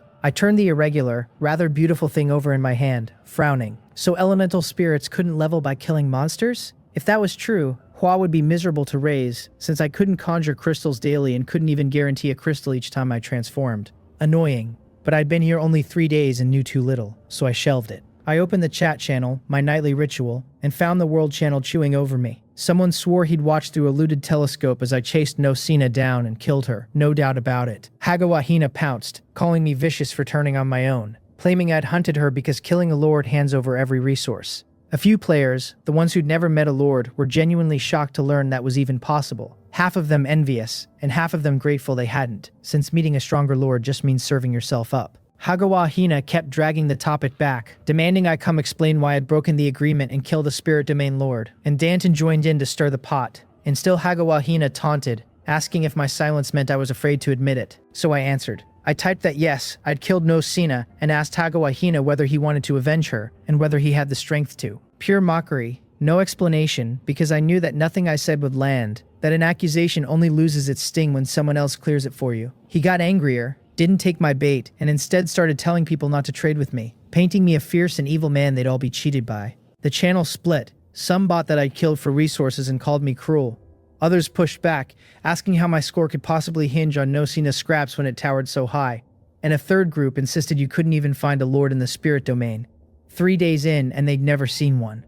The argument churned. Nobody settled. Then Wang Mok stepped in and said it had been a personal grudge between me and no Sina, not a snatch for resources. And that he'd been there, he didn't know my real reason. But he reasoned that if I'd been after loot, he'd be dead too. And he attached a photo he'd secretly snapped of Windsor and me cutting through sea beasts. A shot he'd meant to keep as a souvenir. The picture detonated the channel. People decided I was handsome, gushed over Windsor as a god-level beauty, while a saner voice barked that the point was our strength, that we could both wield magic. Hagawahina tried one last jab, asking what if Wang Mok was my accomplice, and got buried again, because everyone could see that if I'd truly killed for treasure, I'd simply have silenced him, not paid him. They called Hagawahina jealous and moved on. Then Wang Mok thanked me openly for letting him tag along and pick up enough scraps to earn a heap of white stone, and added that I was generous and didn't haggle. I went a little speechless at that. I'd wanted him promoting me, sure, but the line about me never haggling boxed me in, since how would I save face haggling with the next buyer? I thought it over and decided face wasn't worth much. I'd haggle anyway. People started peppering Wang Mok with questions about how strong Windsor and I really were. Hagawahina and Danton and Bake Seol all curious, and he answered carefully, calling Windsor a legendary hero who killed purple sea monsters like a game, withholding the exact level numbers. The man handled things well. I closed the channel pleased, settled Windsor comfortably against me, and slept. The 4th day opened with Windsor's light golden eyes fixed on my face, unblinking, and the instant I woke she shut them and played asleep. I found her endlessly entertaining, so I teased her, told her to quit pretending, that I'd already seen her, that she could look all she liked for free. But, hearing that, she nearly died of embarrassment at being caught, and yet curiosity won. So she opened her eyes and asked what I meant by but. I looked down at her beautiful face close enough that I could feel her breath, and told her that she'd have to give me a kiss, then kissed her soft lips, laughed, and got up to dress, leaving her hidden under the blanket. She touched her own mouth beneath it, heart pounding, her thoughts a sweet tangle, smiling without noticing she was smiling. I told Mori to make breakfast and washed up, then collected the flour and water and topped off the seawater converter. After that, I took the resource fishing rod, dragged a stool to the platform, and started the day's fishing, and Huahua flew over to perch on my shoulder, looking worn out from her night of charging. I handed her the purple crystal from yesterday and told her to eat well and rest well. Her 2 small hands strained to hold it, since fist size was huge against her 20-centimeter frame, and she breathed a thread of flame to roast it slowly, then licked the melted purple liquid up with her little pink tongue, eyes squinting in contentment. The sight made me smile. The little one had a real healing quality to her. The rod tugged and I reeled in a silver treasure chest, opened it, and a barrel of mixed fruit appeared on the deck. Dozens of pounds of it. More food than I'd ever pulled at once. I grabbed an apple and bit into it, tossed one each to the 2 commoners beside me, and they thanked me at once. Faces bright. I knew their loyalty wasn't maxed, though I couldn't read the number and only judged by feel, probably another of Chanmo's tools for training rookie lords. It didn't worry me. I only needed my heroes loyal, since a territory, once built, would run on heroes managing things, and there was no way I could do everything myself. I ate fruit and teased Huahua, and the next catch was a letdown. Just 10 plastic. By then Mori had finished cooking, and we sat to eat. Windsor's expression nearly normal now, only her darting eyes and faintly red ears giving away the storm behind them. I let her be. Afterward, everyone had fruit, and I sent a commoner to carry the rest of the warehouse. I'd meant to keep Windsor indoors charging the ship today, but plans bend to circumstance, and with Huahua handling the heat, there was no need to waste her, especially since her level 12 rod pulled up far better catches. 5 people, 5 stools, 5 rods, and beyond the resource rod I still had 1 spare sitting idle, since every rod needed its own hands. Huahua, done with her crystal, had curled against my neck and fallen asleep on my shoulder. Windsor kept stealing envious glances, having gone starry-eyed the second she saw Huahua that morning. Only Huahua clung so tightly to me that she'd never gotten so much as a hug. I couldn't quite take the look, so I lifted Huahua off my shoulder and handed her over. Windsor cradled her carefully, then hugged her close, her heart all but melting at the tiny sleeping face, her whole mood gone soft and lovely. I shook my head, smiling. Huahua had charmed me, but Windsor had fallen for her completely. My last resource cast of the day brought up a fertile soil. Green quality, multiplying crop growth tenfold. Useless out here, but perfect for a territory's planting beds later. It nudged a thought loose that I should buy seeds now while they were trashed to everyone, since their price would surely climb once territory started rising. So I browsed the trade channel and spent 100 white stone on every kind of seed I could find. Vegetables, fruits, grains, all of it dirt cheap at roughly a stack per white stone. And even at that price, almost nobody else was buying. I had a commoner move the seeds to the warehouse and switch to my ordinary rod, since the day looked empty otherwise. Of course, the moment I thought that, Chanmo proved me wrong. She pushed out 3 global announcements in a row. The probability of rookie lords being attacked by sea beasts in the water had increased. The drop rate from killing sea beasts had increased. The personal shop had updated so it would now buy anything, not just fish. And she closed with a line about opportunity hiding inside danger, urging everyone to build a territory soon. The channel erupted, and I ignored the noise to chew on what those 3 lines actually meant. The first one mattered for a phrase I almost skimmed past. Those words about sea beasts in the water. Why specify in the water at all? Because right now those are the only attacks rookies face, which meant attacks were coming from elsewhere soon, and the one direction I was certain of was the sky. Far harder to handle than anything swimming. The second announcement was plain, easier loot from kills, but it carried a hidden edge since sea beasts vanish once they drop items, which meant their corpses could no longer be sold for white stone. That fed straight into the third. The first 2 had been paving the road for it. The personal shop used to buy only fish, and now it bought everything, which widened the ways a rookie could turn survival into white stone. Strung together, the message was exactly what Chionmu said. Opportunity inside danger. Survive the sea beasts and you profit. Whether from the corpse or the drop, every kill convertible into stone for upgrades or trades. Endure the attacks and you either grow stronger or end up in a fish's belly. The road to an island in a territory was a bloody one, and I was thrilled by it. Because here the strong only grow stronger. I wanted the attacks to come soon. Not too strong though, I added inwardly. A friend message chimed, and I opened it curious, since I'd handed Wang Mok a friend slot when we parted, and wondered what he wanted. He said a friend of his wanted to trade with me and attached an image, a white quality militia soldier nest that let you recruit militia units. White but acceptable. I asked why his friend didn't just list it on his own personal shop. And Wang Mok explained that after he'd mentioned our deal in the channel, the man figured I was generous and might pay more than the store would. So they'd already decided I was a rich mark. Compared to the rest of them, I supposed I was. I asked the price, and Wang Mok said he was only making the connection, that I should talk to the seller directly, a player named Lim He. I told Wang Mok yes, and then handed him a real job. I asked him to put the word out in the channel that I was buying anything decent, that selling to me would beat selling to the store, and to have interested players contact him first so he could compile a daily list and bring it to me each evening. I'd missed it at first, but the shop update was about to flood the store with good items, and I didn't want every worthwhile thing disappearing into Chiamo's maw when I could collect it instead. Price be damned, since right now these things could only be had from other players or pulled from the sea myself. Wang Mok lit up at being trusted with a task, since it meant daily contact and a closer tie. I added that he should take a commission, that if something sold for 20 white stone in the store and a player sold it to me for 30, he could keep a cut of that extra 10. His call how much. That gave him a profit motive to work hard, spared me paying him separately, and let me run the whole operation on other people's money. 2 birds with 1 stone, and I gave myself a private thumbs up for it. Wang Mok was ecstatic, reading it correctly as my support, and unlike Li Chung, he genuinely admired me rather than just chasing profit, the kind of devoted fan who gives without asking for anything back. I closed his box and found Lim He in my friend applications, since he'd already messaged confirming Wang Mok had said I wanted the soldier nest. I told him to name a price, no pleasantries, and he offered it, a little nervous about asking above store value but unwilling to leave money on the table. Whatever number he landed on, the deal was already as good as done in my head, because a soldier nest wouldn't be useful to me for a while yet, and the real value of the trade was the next stone laid in a reputation I was building, one generous handshake at a time. Lim He's counteroffer asked for 10 more white stone, which wasn't outrageous, and to me 10 white stone barely registered as money anymore. Still, I didn't snap it up the moment he named it. Agree too fast and word gets around that you're not just rich, but stupidly rich, the kind of buyer everyone lines up to fleece. So I told him I'd make it 108 white stone. I said I'd originally meant to offer 105, but since he was the first person Wang Mok had ever introduced to me, he could keep 3 extra on the house. I added that the soldier nest wouldn't be useful to me for a while yet, so if that price worked for him, he should go ahead and sell. I was confident he'd take it. The thing went for an even 100 in the shop, so anything over that was free money landing in his lap, and giving only 1 or 2 more would have felt almost like an insult. Better to look open-handed than cheap. This wasn't a one-shot deal either. Lim He would tell his friends about trading with me, and if I lowballed, some of them wouldn't bother haggling over a single white stone and would just dump their goods in the shop instead. Generosity now was advertising later. Lim He's reply came back fast and pleased, the way I'd guessed it would. To a level 3 player still grinding fish for every coin, those extra stones were real effort saved, and he closed the trade happily. A soldier nest dropped into my space.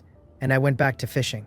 After the chaos of the first 3 days, sitting still and listening to the rain had its own quiet charm. The rain reminded me of the chat from breakfast. The downpour had been heavy enough that level 1 drainage couldn't keep up, so plenty of players were still scooping water out by hand. Upgrading drainage to level 2 ran 1,000 white stone, and almost nobody had that kind of cash, which meant the world channel was half complaints and half grim survival reports. Folded in among the griping was the new survival ranking, and after yesterday's haul my points had jumped hard. Hagawa Hina had slipped a place, and a dark horse named Bake Seol came out of nowhere to see second. I pulled up the survival points leaderboard and skimmed it. I sat on top with 830, Bake Seol behind me at 310, then Danton at 290, Lee Kyo and Ye Bakepung tied at 280, and Hagawa Hina trailing at 270. The trip into the demon domain had scrambled everything below me. I closed the panel just as something hit my line. A wooden box this time, and I already knew not to expect treasure from one of those. Sure enough, 3 pieces of straw, good for nothing but feeding the stove at lunch. After that came the usual trickle of wood and copper blocks and the like. I sold one of each in the shop and discovered the buy price and sell price for basic materials were identical, which made me wonder who runs a market where you can never turn a profit. Not my problem to solve. I just dumped my wood, copper blocks, and iron blocks straight into the shop so they wouldn't clog my space. Noon crept up on me before I noticed. None of the 5 of us had pulled anything worth bragging about, and I started to wonder whether my good luck had burned itself out in the first 3 days. Then Windsor hooked something interesting, a weapon blueprint. Spirit Eye told me it was a crossbow bolt design, white quality, and it needed the blacksmith profession before anyone could even learn it. Useless to me at the moment. I didn't mind in the slightest, because every scrap like this was capital banked against the future. Once I found an island and raised a territory, all of it would detonate into real value at once and save me enormous effort. I let myself picture it for a second. Soldiers on demand, heroes on demand, gear and defensive towers whenever I wanted them, and the feeling was honestly fantastic. Then I cut the daydream off, because a dreamer who won't stand up and act should go stare at a wall and reflect on himself. What I actually wanted was noodles. I called Mori and walked into the house, mostly to teach her, since I couldn't keep cooking for myself every time a craving hit. Get her trained once and I could just order a bowl whenever the mood struck. I poured flour into a wooden basin, added water and worked it until most of the flour was damp, then stopped and kneaded it down into a smooth ball of dough. I rolled it out flat on the cutting board with a rolling pin, all of which I'd synthesized from a little wood off the panel, though I doubted many players would spend wood on cooking gear. Then came cutting the noodles. They came out very white and even, the kind of pale that made me think of Windsor. I had Mori fetch eggs and vegetables from the warehouse, because I meant to make the sauce first. There was only one pot, and if I boiled the noodles before the sauce was ready, they'd be cold and gummy by the time everything came together. Tomatoes, eggs, green peppers into the pot. The smell spread fast and got my mouth watering before I'd even tasted it. I spooned out the sauce, red and green shot through with golden egg, and it looked good enough to eat raw. I boiled the noodles, ladled the sauce over 5 bowls, and called everyone in. The first bite hit me all at once. The chew of the noodles, the freshness of the egg, the crisp bright tang of tomato, and I couldn't help blurting out how good it was. I'd eaten hot meals these past days, sure, but they'd been pure fuel. This was the first one I'd cooked with any care, and only now did I feel the real pleasure of food. Humans genuinely cannot live without carbs. Eating noodles and listening to the rain, I felt like I was back on Blue Star. I'd always liked noodles on a rainy day, the way the warmth settled something in my chest. After I finished, I drank down the noodle water, thick and white and faintly sweet. And right then, I felt a tickle at my neck. Hwawa had woken up and was nuzzling against me, so I stroked her tiny head. Watching Windsor and the others wolf down their bowls, a strange warmth moved through me. I grew up an orphan on Blue Star, raised on government aid, and I had never once known what a home felt like. Somehow in this cruel world, I felt I had one. I smiled to myself and quietly swore I'd build a territory, work it hard, raise something of my own. As if she caught the shift in my mood, Windsor gave me a bright smile.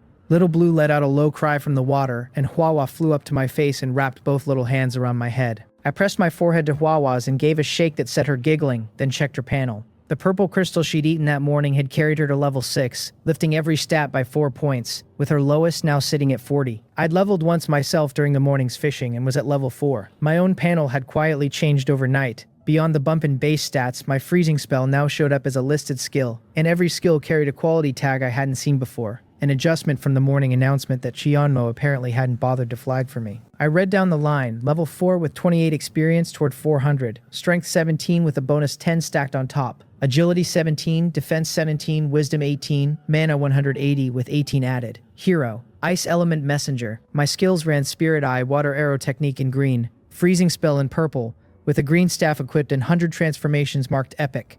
I wasn't thrilled. My stats had started criminally low at level 1, a permanent handicap, and there was nothing to do but live with it for now. After lunch, Mori stayed to clean up while the rest of us went back to the afternoon's fishing. I left Huawei inside to keep pouring out blazing body and topping off the ship's heat. Now and then I'd haul in a load of basic materials, selling wood and iron and copper straight to the shop, and keeping the odd thing like plastic. Then I cracked open a black iron box and got a small jolt of pleasure when a blueprint slid out. Spirit Eye named it a window blueprint, 2 wood and 6 glass to build, the whole point being you'd no longer feel boxed in and could look at the sea from your bed. A bit of a letdown, honestly, such a trivial little thing. I tucked it away. I had no glass on hand and saw no reason to burn white stone buying any just to cut a window, so it could wait until I fished enough up on my own. I cast again and reset my head fast, because this was the norm for everyone who fished. Good things did not come easy. Almost everything worthwhile I'd pulled so far had come from the resource fishing rod and my 100 transformations, not the plain rod, and if Chianmo hadn't handed me that compensation draw at the start to give me a head start, I'd be scraping by exactly like the rest of them. Just then Windsor let out a soft exclamation about something being cute, and I turned to find her hugging a white plush unicorn half a meter tall, beaming over it. I hadn't pegged her for the type to melt over a stuffed toy. She always read as gentle and easily flustered, nothing more, and the little glimpse of girlishness caught me off guard. The sky went dark before I knew it, so I sent Mori to start dinner and called it a day. The only real prize was the white-quality soldier nest I'd bought off Lim Hee. We cooked, ate, undressed, and turned in. Windsor and I were close enough now that she wouldn't shy from a little quiet contact, but with Mori sharing the room she kept stiff and bashful and uneasy, which made me itch to upgrade the boat. Pushing it to level 5 would run around 2,300 white stone and basically drain my funds. So I hesitated. Income off pure fishing was too slow anyway. Today I'd cleared a little over 400, and that was only because Windsor's rod was level 12 and 5 of us were casting at once. With a single rod, clearing 200 a day would count as a good haul. 400 a day was a fortune to most people, but I wasn't satisfied. I had a lead, and I needed to hold it and widen it, because if I sat still, others would close the gap sooner or later. I wasn't the only one who'd ever catch a lucky break. Bakeseal's sudden climb up the survival board was proof enough that adventurers found other people too. Tomorrow, I'd hunt for some way to grow my income. For tonight, there was the essential ritual, opening blind boxes with my talent. Every use of 100 transformations felt like cracking a mystery box, except this one always paid out something good, so I never tired of it. First up was the white wall blueprint. I had 2 1 green and 1 white, so I burned the white one. 100 transformations turned it into a green ring, plus 5 defense and 10% agility the accessory class, which around here covered 3 rings, a necklace, and a belt for men or a hairpin for women. I slid it onto my own finger without a second thought, since you can never own too much defense. Next, I tried a purple stone just to see what it became, and it stubbornly turned back into a purple crystal. A little disappointing, I'd half hoped for a discount coupon or something, but never mind, Huawei could eat it in the morning. For the last use, I dithered between the window blueprint and the fertile soil. The window was white and low value, with correspondingly low odds of a good transformation, while the green fertile soil promised much better. I'd gathered enough glass that afternoon to just build the window outright, and a window would lift my mood on a long voyage, so I leaned towards saving the glass route and feeding the soil to my talent. Right then, Wang Mok forwarded the day's list of players hoping to trade with me, and one entry made me very glad I hadn't burned the fertile soil yet. A planting space box, green quality, with a small interior space for growing plants. That was real gold. Drop the fertile soil inside, and I'd have a steady supply of vegetables. I told Wang Mok I wanted it, and to have the seller reach out to me. A player called Bang Wo messaged almost at once, opening with a string of flattery and a greeting to the boss. I told him I was interested and to name his price. He said it sold for 200 white stone in the personal shop and asked for 240, since the thing was precious, and at least he was direct about it. So I haggled. I granted it was precious, but pointed out it only grew plants, and by the time anything was ripened on my plate, 2 months out, I might already have found an island. He chewed on that, agreed I had a point, but didn't want to sell low, and lobbed the question back, asking what I'd offer. I said I wouldn't lowball him. 220, 10% overshop. Fair enough. He decided to take the deal while it was good, and tossed in a little extra flattery, promising to find me again next time he had something worthwhile. I just smiled and let it slide. After enough of the over-the-top groveling that clogged the world channel, I built up a thick skin, and ordinary flattery couldn't move me at all anymore. I'd lost a whole flavor of life experience embarrassingly young. The trade closed, and a box arrived, a meter long, half a meter on the other sides, solid black. I opened it and found the interior space was no joke, a full 100 square meters. I poured all the fertile soil in and planted cabbage, leafy greens, and chili peppers. Cabbage and greens ripened in 60 days, peppers in 80, but with the soil's tenfold growth bonus folded in, I'd be eating in about a week, which I could live with. I shoved the box into a corner of the room, climbed back under the quilt, hugged Windsor, and slid a hand inside her clothes to the warm, smooth skin beneath. Now that the fertile soil was gone, what should the rest of my 100 transformations target? The window? Again? Then my eye landed on an apple sitting on the bedside table, and I thought, why not try this? It struck me I'd never run my talent on food before, and maybe there'd be a surprise, well worth one chance to find out. So I triggered 100 transformations on it. The apple in my hand didn't change at all, which baffled me, since I already knew the talent refused to work on people or pets, and now it seemed maybe plants were off limits too. I used Spirit Eye on it instead, and the reading floored me. A primal apple, white, that randomly raised 1 or 2 attribute points when eaten. I broke into a grin, not expecting an actual windfall, a rare treasure I could just bite into. I'd meant to save a seed and plant it, but the second I took a bite, the whole apple dissolved into a wisp of white air and flowed into my mouth, leaving nothing in my hand. So much for overthinking it. My luck held and it gave me 2 points, all dumped into strength. If I could pull an attribute fruit out of my talent every single day, I wouldn't even be picky, white ones would do, and I'd skyrocket without ever bothering to level. I knew perfectly well I was daydreaming again. I skimmed the World Channel before sleep and saw more deaths that day, mostly from being attacked, which was a reminder to stay careful myself. I drifted off with Windsor in my arms, and in the dream I'd built a thriving territory, a luxurious palace, a lavish bed, Windsor honest with me at last, and beside her a few other beauties besides, beast-eared girls and the like. I woke on the 5th morning, savored the dream, and then my face froze solid. Expressionless, I bought a fresh pair of underwear off the trading channel and changed out of the pair I had on. Windsor caught sight of the state I was in, went scarlet, and despite herself burst out laughing. The laugh stung, and out of half-real annoyance I pounced on her, raining kisses across her face until I reached her lips, my hands starting to wander. After a while of that I got up, walked past Mori cooking with slightly quickened breath, and headed outside, leaving Windsor flushed and gasping on the bed. I came out to the fishing corridor and Huahua flew up to greet me, while 2 commoners were already working their rods. I scooped Huahua up, took out the resource fishing rod, sat down and handed her the purple crystal, which she took happily before tipping up to kiss my chin. Windsor came out before long and settled beside me, a little afraid to meet my eyes. After a stretch of silence, she said in a tiny voice that she was sorry. She hadn't meant to laugh at me. My face darkened since she'd hit exactly the sore spot. A young man, full of energy, holding a great beauty in his arms night after night, was bound to let some of it go. I turned and gave her a mock glare and threatened to eat her tonight, pure teasing, since with Mori in the room I had no intention of putting on a live broadcast. Windsor, of course, didn't know I was joking and thought I meant it. Her heart pounded, and she fretted over whether she'd resist if I actually made a move tonight, before deciding she absolutely had to, with Mori right there. She put on a fierce look and snapped that no, Mori was still here. I pushed it, asking lightly whether that meant it was fine once Mori wasn't around, which left her so flustered she didn't know how to answer, only managing a defiant little huff that she wouldn't let me get my way. So I told her I was only teasing and to look how scared she'd gotten, because if I didn't spell it out she'd stew over it all day. I knew the truth better than she did. Windsor's affinity toward me sat at 85, the last few points earned through everyday closeness and play, and I figured we'd need 90 before we could truly be honest with each other.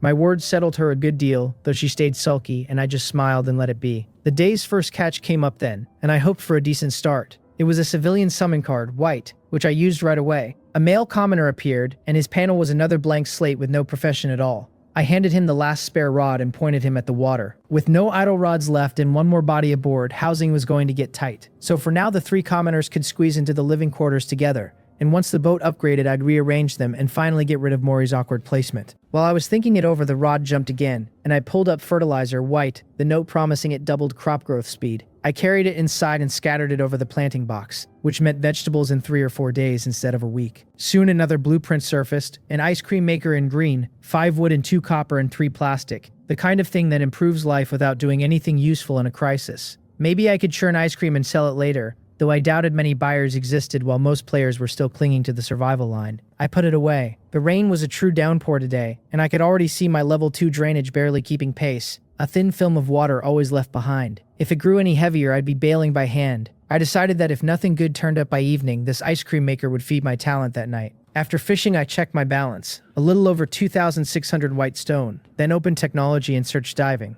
I meant to start actively hunting in the sea, because pure fishing brought in too little a day. The search threw a long string of entries at me: ship diving technology, the weakened version, diving detection, diving weapon, and more. I clicked the full ship diving technology, which gave the ship the ability to submerge, and came bundled with a shield, then hit light up and saw it wanted 5,000 white stone just to unlock. I quietly closed it, deciding a poor man like me didn't deserve it yet. Lighting it alone was already brutal, and even unlocked I couldn't have afforded to build and upgrade it, so I clicked the weakened version instead. which only cost 1,000 to light up. That I could swallow. Then I hit construct and it asked for 1,500 white stone, which I paid without flinching, because a harvest demands investment, and if I'd had the cash I'd have unlocked the full version outright. The weakened ship diving technology granted 1 hour of diving per day. 1 hour. I checked the next upgrade and it ran 3,000, double the cost, which told me technology was a bottomless money pit. After all that, I had barely over 100 white stone left. I didn't dive immediately, since I'd planned on the afternoon anyway, and 1 hour a day left no reason to rush. I swapped back to the rod and kept fishing, occasionally landing a fish that dropped a basic material, or two when killed, the drop rate noticeably kinder than the first couple of days. The boxes I pulled were almost all food, with water oddly rare, and I never did understand why water bothered to be so scarce. Chatting with Windsor and teasing Huahua, the morning slid into noon. After lunch, I had Mori and the 3 commoners each grab a piece of attributeless gear from the warehouse, then triggered the diving technology. A streamlined white shield instantly wrapped the boat. It looked protective, but I knew it only sealed out the seawater and offered no defense whatsoever. I started the boat down into the dark. I didn't go deep this time because the deeper you went, the nastier the sea beasts. And unlike last time, I had no proper protective shield to fall back on. Having a real shield changes everything. With one, you needn't fear ambush, and you can sit and recover mana to your heart's content. While without one, someone has to stand watch every second, which grinds you down fast. The moment we submerged, a school of fish swarmed us. All white quality level 1 and 2 things. Fully red, about 40 centimeters long, blowing bubbles that left a sticky film wherever they brushed skin. The 5 of us, Mori included, struck back while Windsor held her power in reserve for any real surprise. Little Blue threw itself in, swallowing mouthfuls with every bite, and easing the pressure of the encirclement because the sheer number of fish would have been a headache without him thinning them. I leaned mostly on Water Arrow and dropped the occasional freezing spell, and I noticed the freezing spell had no range cap at all, so with enough mana I could freeze a wide stretch of water. Only the damage stayed fixed, scaling off my strength, while the range kept expanding. The drops beat last time handily, something flaking off nearly every kill, mostly basic stuff like wood, and by the time the school scattered I'd banked around 100 white stone. I smiled at that, because hunting was clearly the answer. Fishing alone was just too slow. Before long I ran into 2 blue sea beasts, green all over, long and flat, with black stripes and red eyes. Black striped red-eyed fish, blue, level 9, every core stat around 49, packing arc lightning, electric net, and whip. One look told me I couldn't take them, so I had Windsor handle it while I sat to recover mana. The 2 fish opened their mouths and loosed electric arcs at all of us. Windsor threw up a light shield to block the arc, and the fish exploded the moment she was busy to close on the boat fast. Mori and the others crouched behind the corridor railing firing arrows, but the fish were too quick to hit. They reached the hull, one swinging its tail to whip at Windsor while the other flung a black electric net at Mori and the rest. The pair even coordinated, having clearly read how dangerous Windsor was, so one pinned her down while the other went for the 4 soft targets first.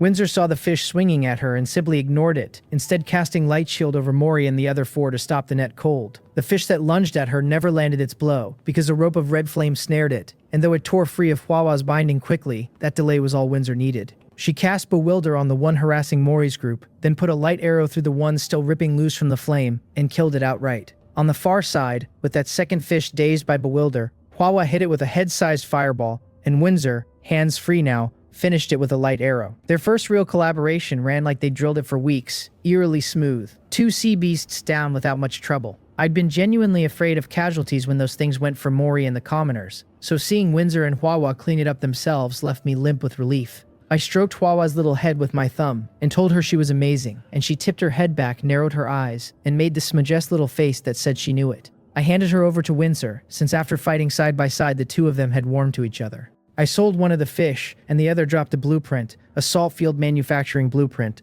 Blue, 50 stone to build, which dried seawater into salt with a cheerful note that living things can't go without it. A solid prize. With my tiny crew, buying salt off the market covered us for now. But once I had a territory, I'd be feeding not just troops, but a whole population, and none of them could survive without salt either. This blueprint meant that early on at least, my territory would never sweat its salt supply. I let Windsor and Huahua start recovering mana while the rest of us, Little Blue included, pushed on hunting. Then I spotted an underwater peak rising ahead. Chasing the extreme ice giant bear last time, I passed a peak just like it but run out of time and missed it entirely, and I hadn't expected another shot. The whole mountain was riddled with holes, plastered in colorful underwater plants, with sea beasts darting in and out of the gaps and skirmishes flaring up everywhere. What truly startled me was watching a kelp-shaped plant suddenly snare a passing beast and weep green fluid that corroded it on the spot. So plants could level up here too. That was vital intel, and from now on I'd have to guard against ambush from the greenery as much as anything with teeth. I looked the peak over and steered straight for it. I knew the danger, but here danger was constant, so the move was to guard against it carefully without letting it scare me off, because a man who flinches from every threat forfeits every chance to grow. Fortune favors the bold, and I believed it down to my bones. We reached the peak soon enough, and I spotted a fruit tree clinging to one ledge, heavy with bright yellow fruit, which struck me as promising the second I remembered yesterday's primal apple. I edged toward it, careful the whole way, and still an accident found me crossing a patch of coral.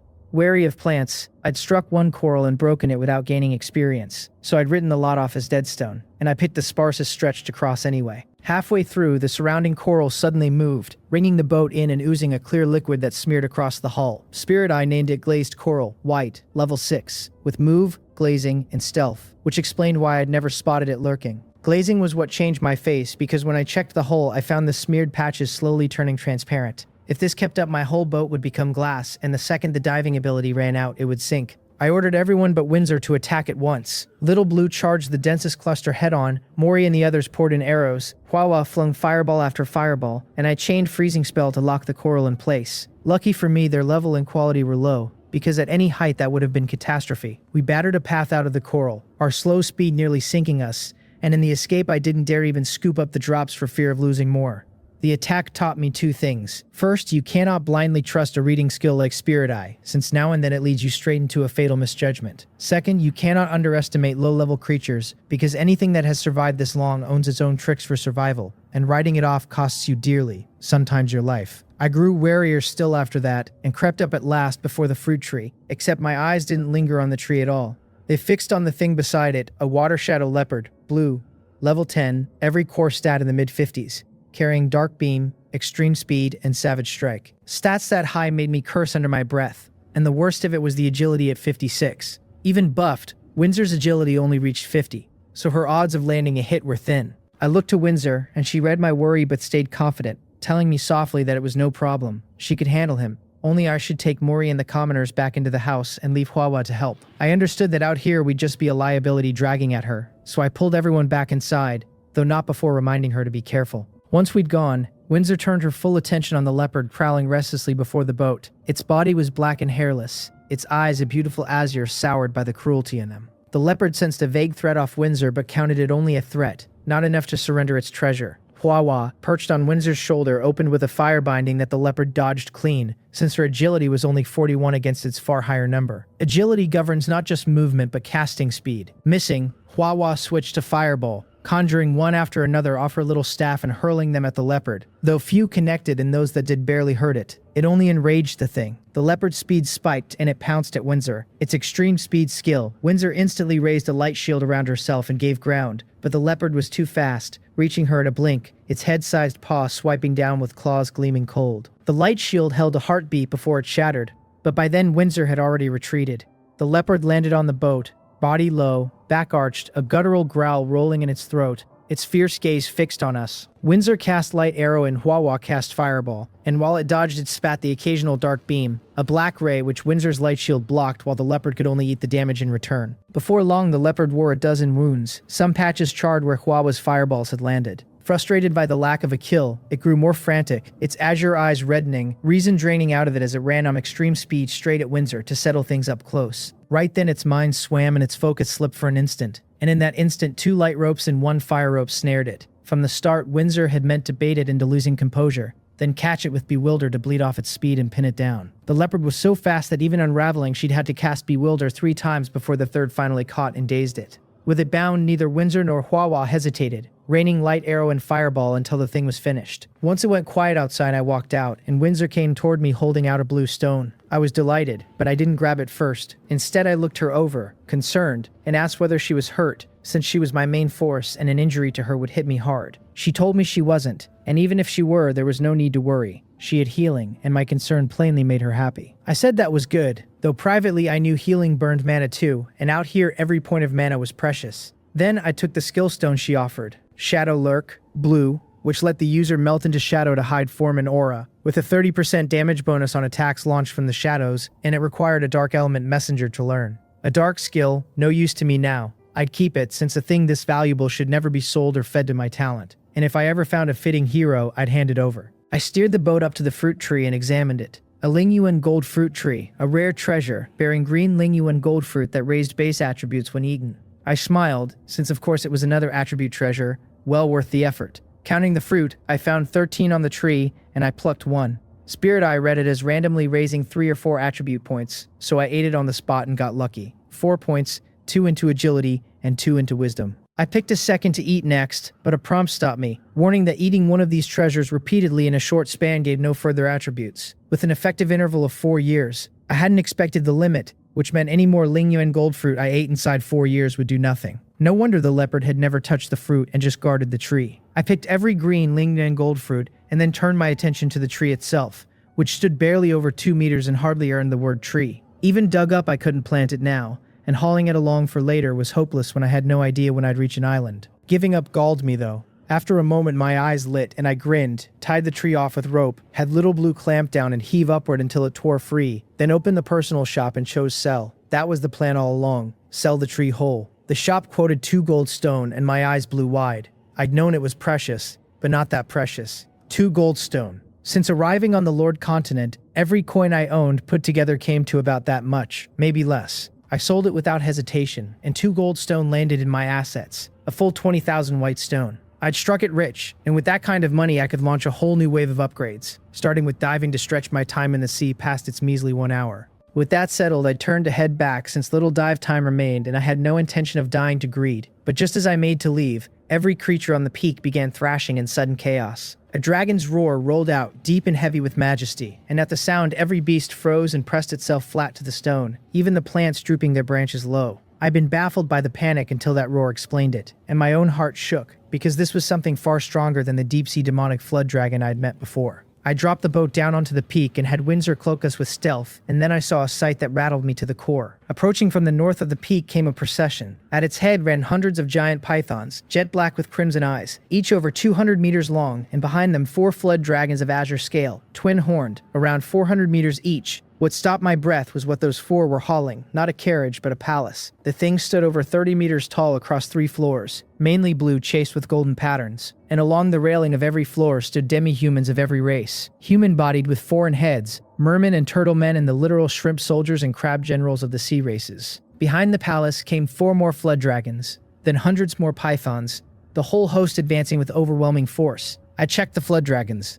Sea Azure Dragon, purple, level 24. Strength over 400, agility in the 300s, defense near 400, with skills I couldn't even read for the level gap. The numbers made me shudder. It was absurd that beasts this strong were reduced to pulling a carriage, 4 hauling and 4 guarding the rear. And if the drivers ran that powerful, how monstrous was the owner? As if to answer me, the door of the 3rd floor palace opened and every guard up there knelt as one, hailing the 3rd prince. A group stepped out, the leader 1.9 meters tall in a cyan robe, 2 azure dragon horns rising from his head, flanked by 2 lovely dragon girls and several graceful mermaids. He nodded to his guards, swept his gaze around, and settled it on the peak where I hid. I watched him, and the dragon girls and mermaids at his side, and I'll be honest, I felt a stab of envy and thought I ought to acquire a few of my own someday, purely as scenery. Windsor caught where my eyes had gone and pressed her lips together.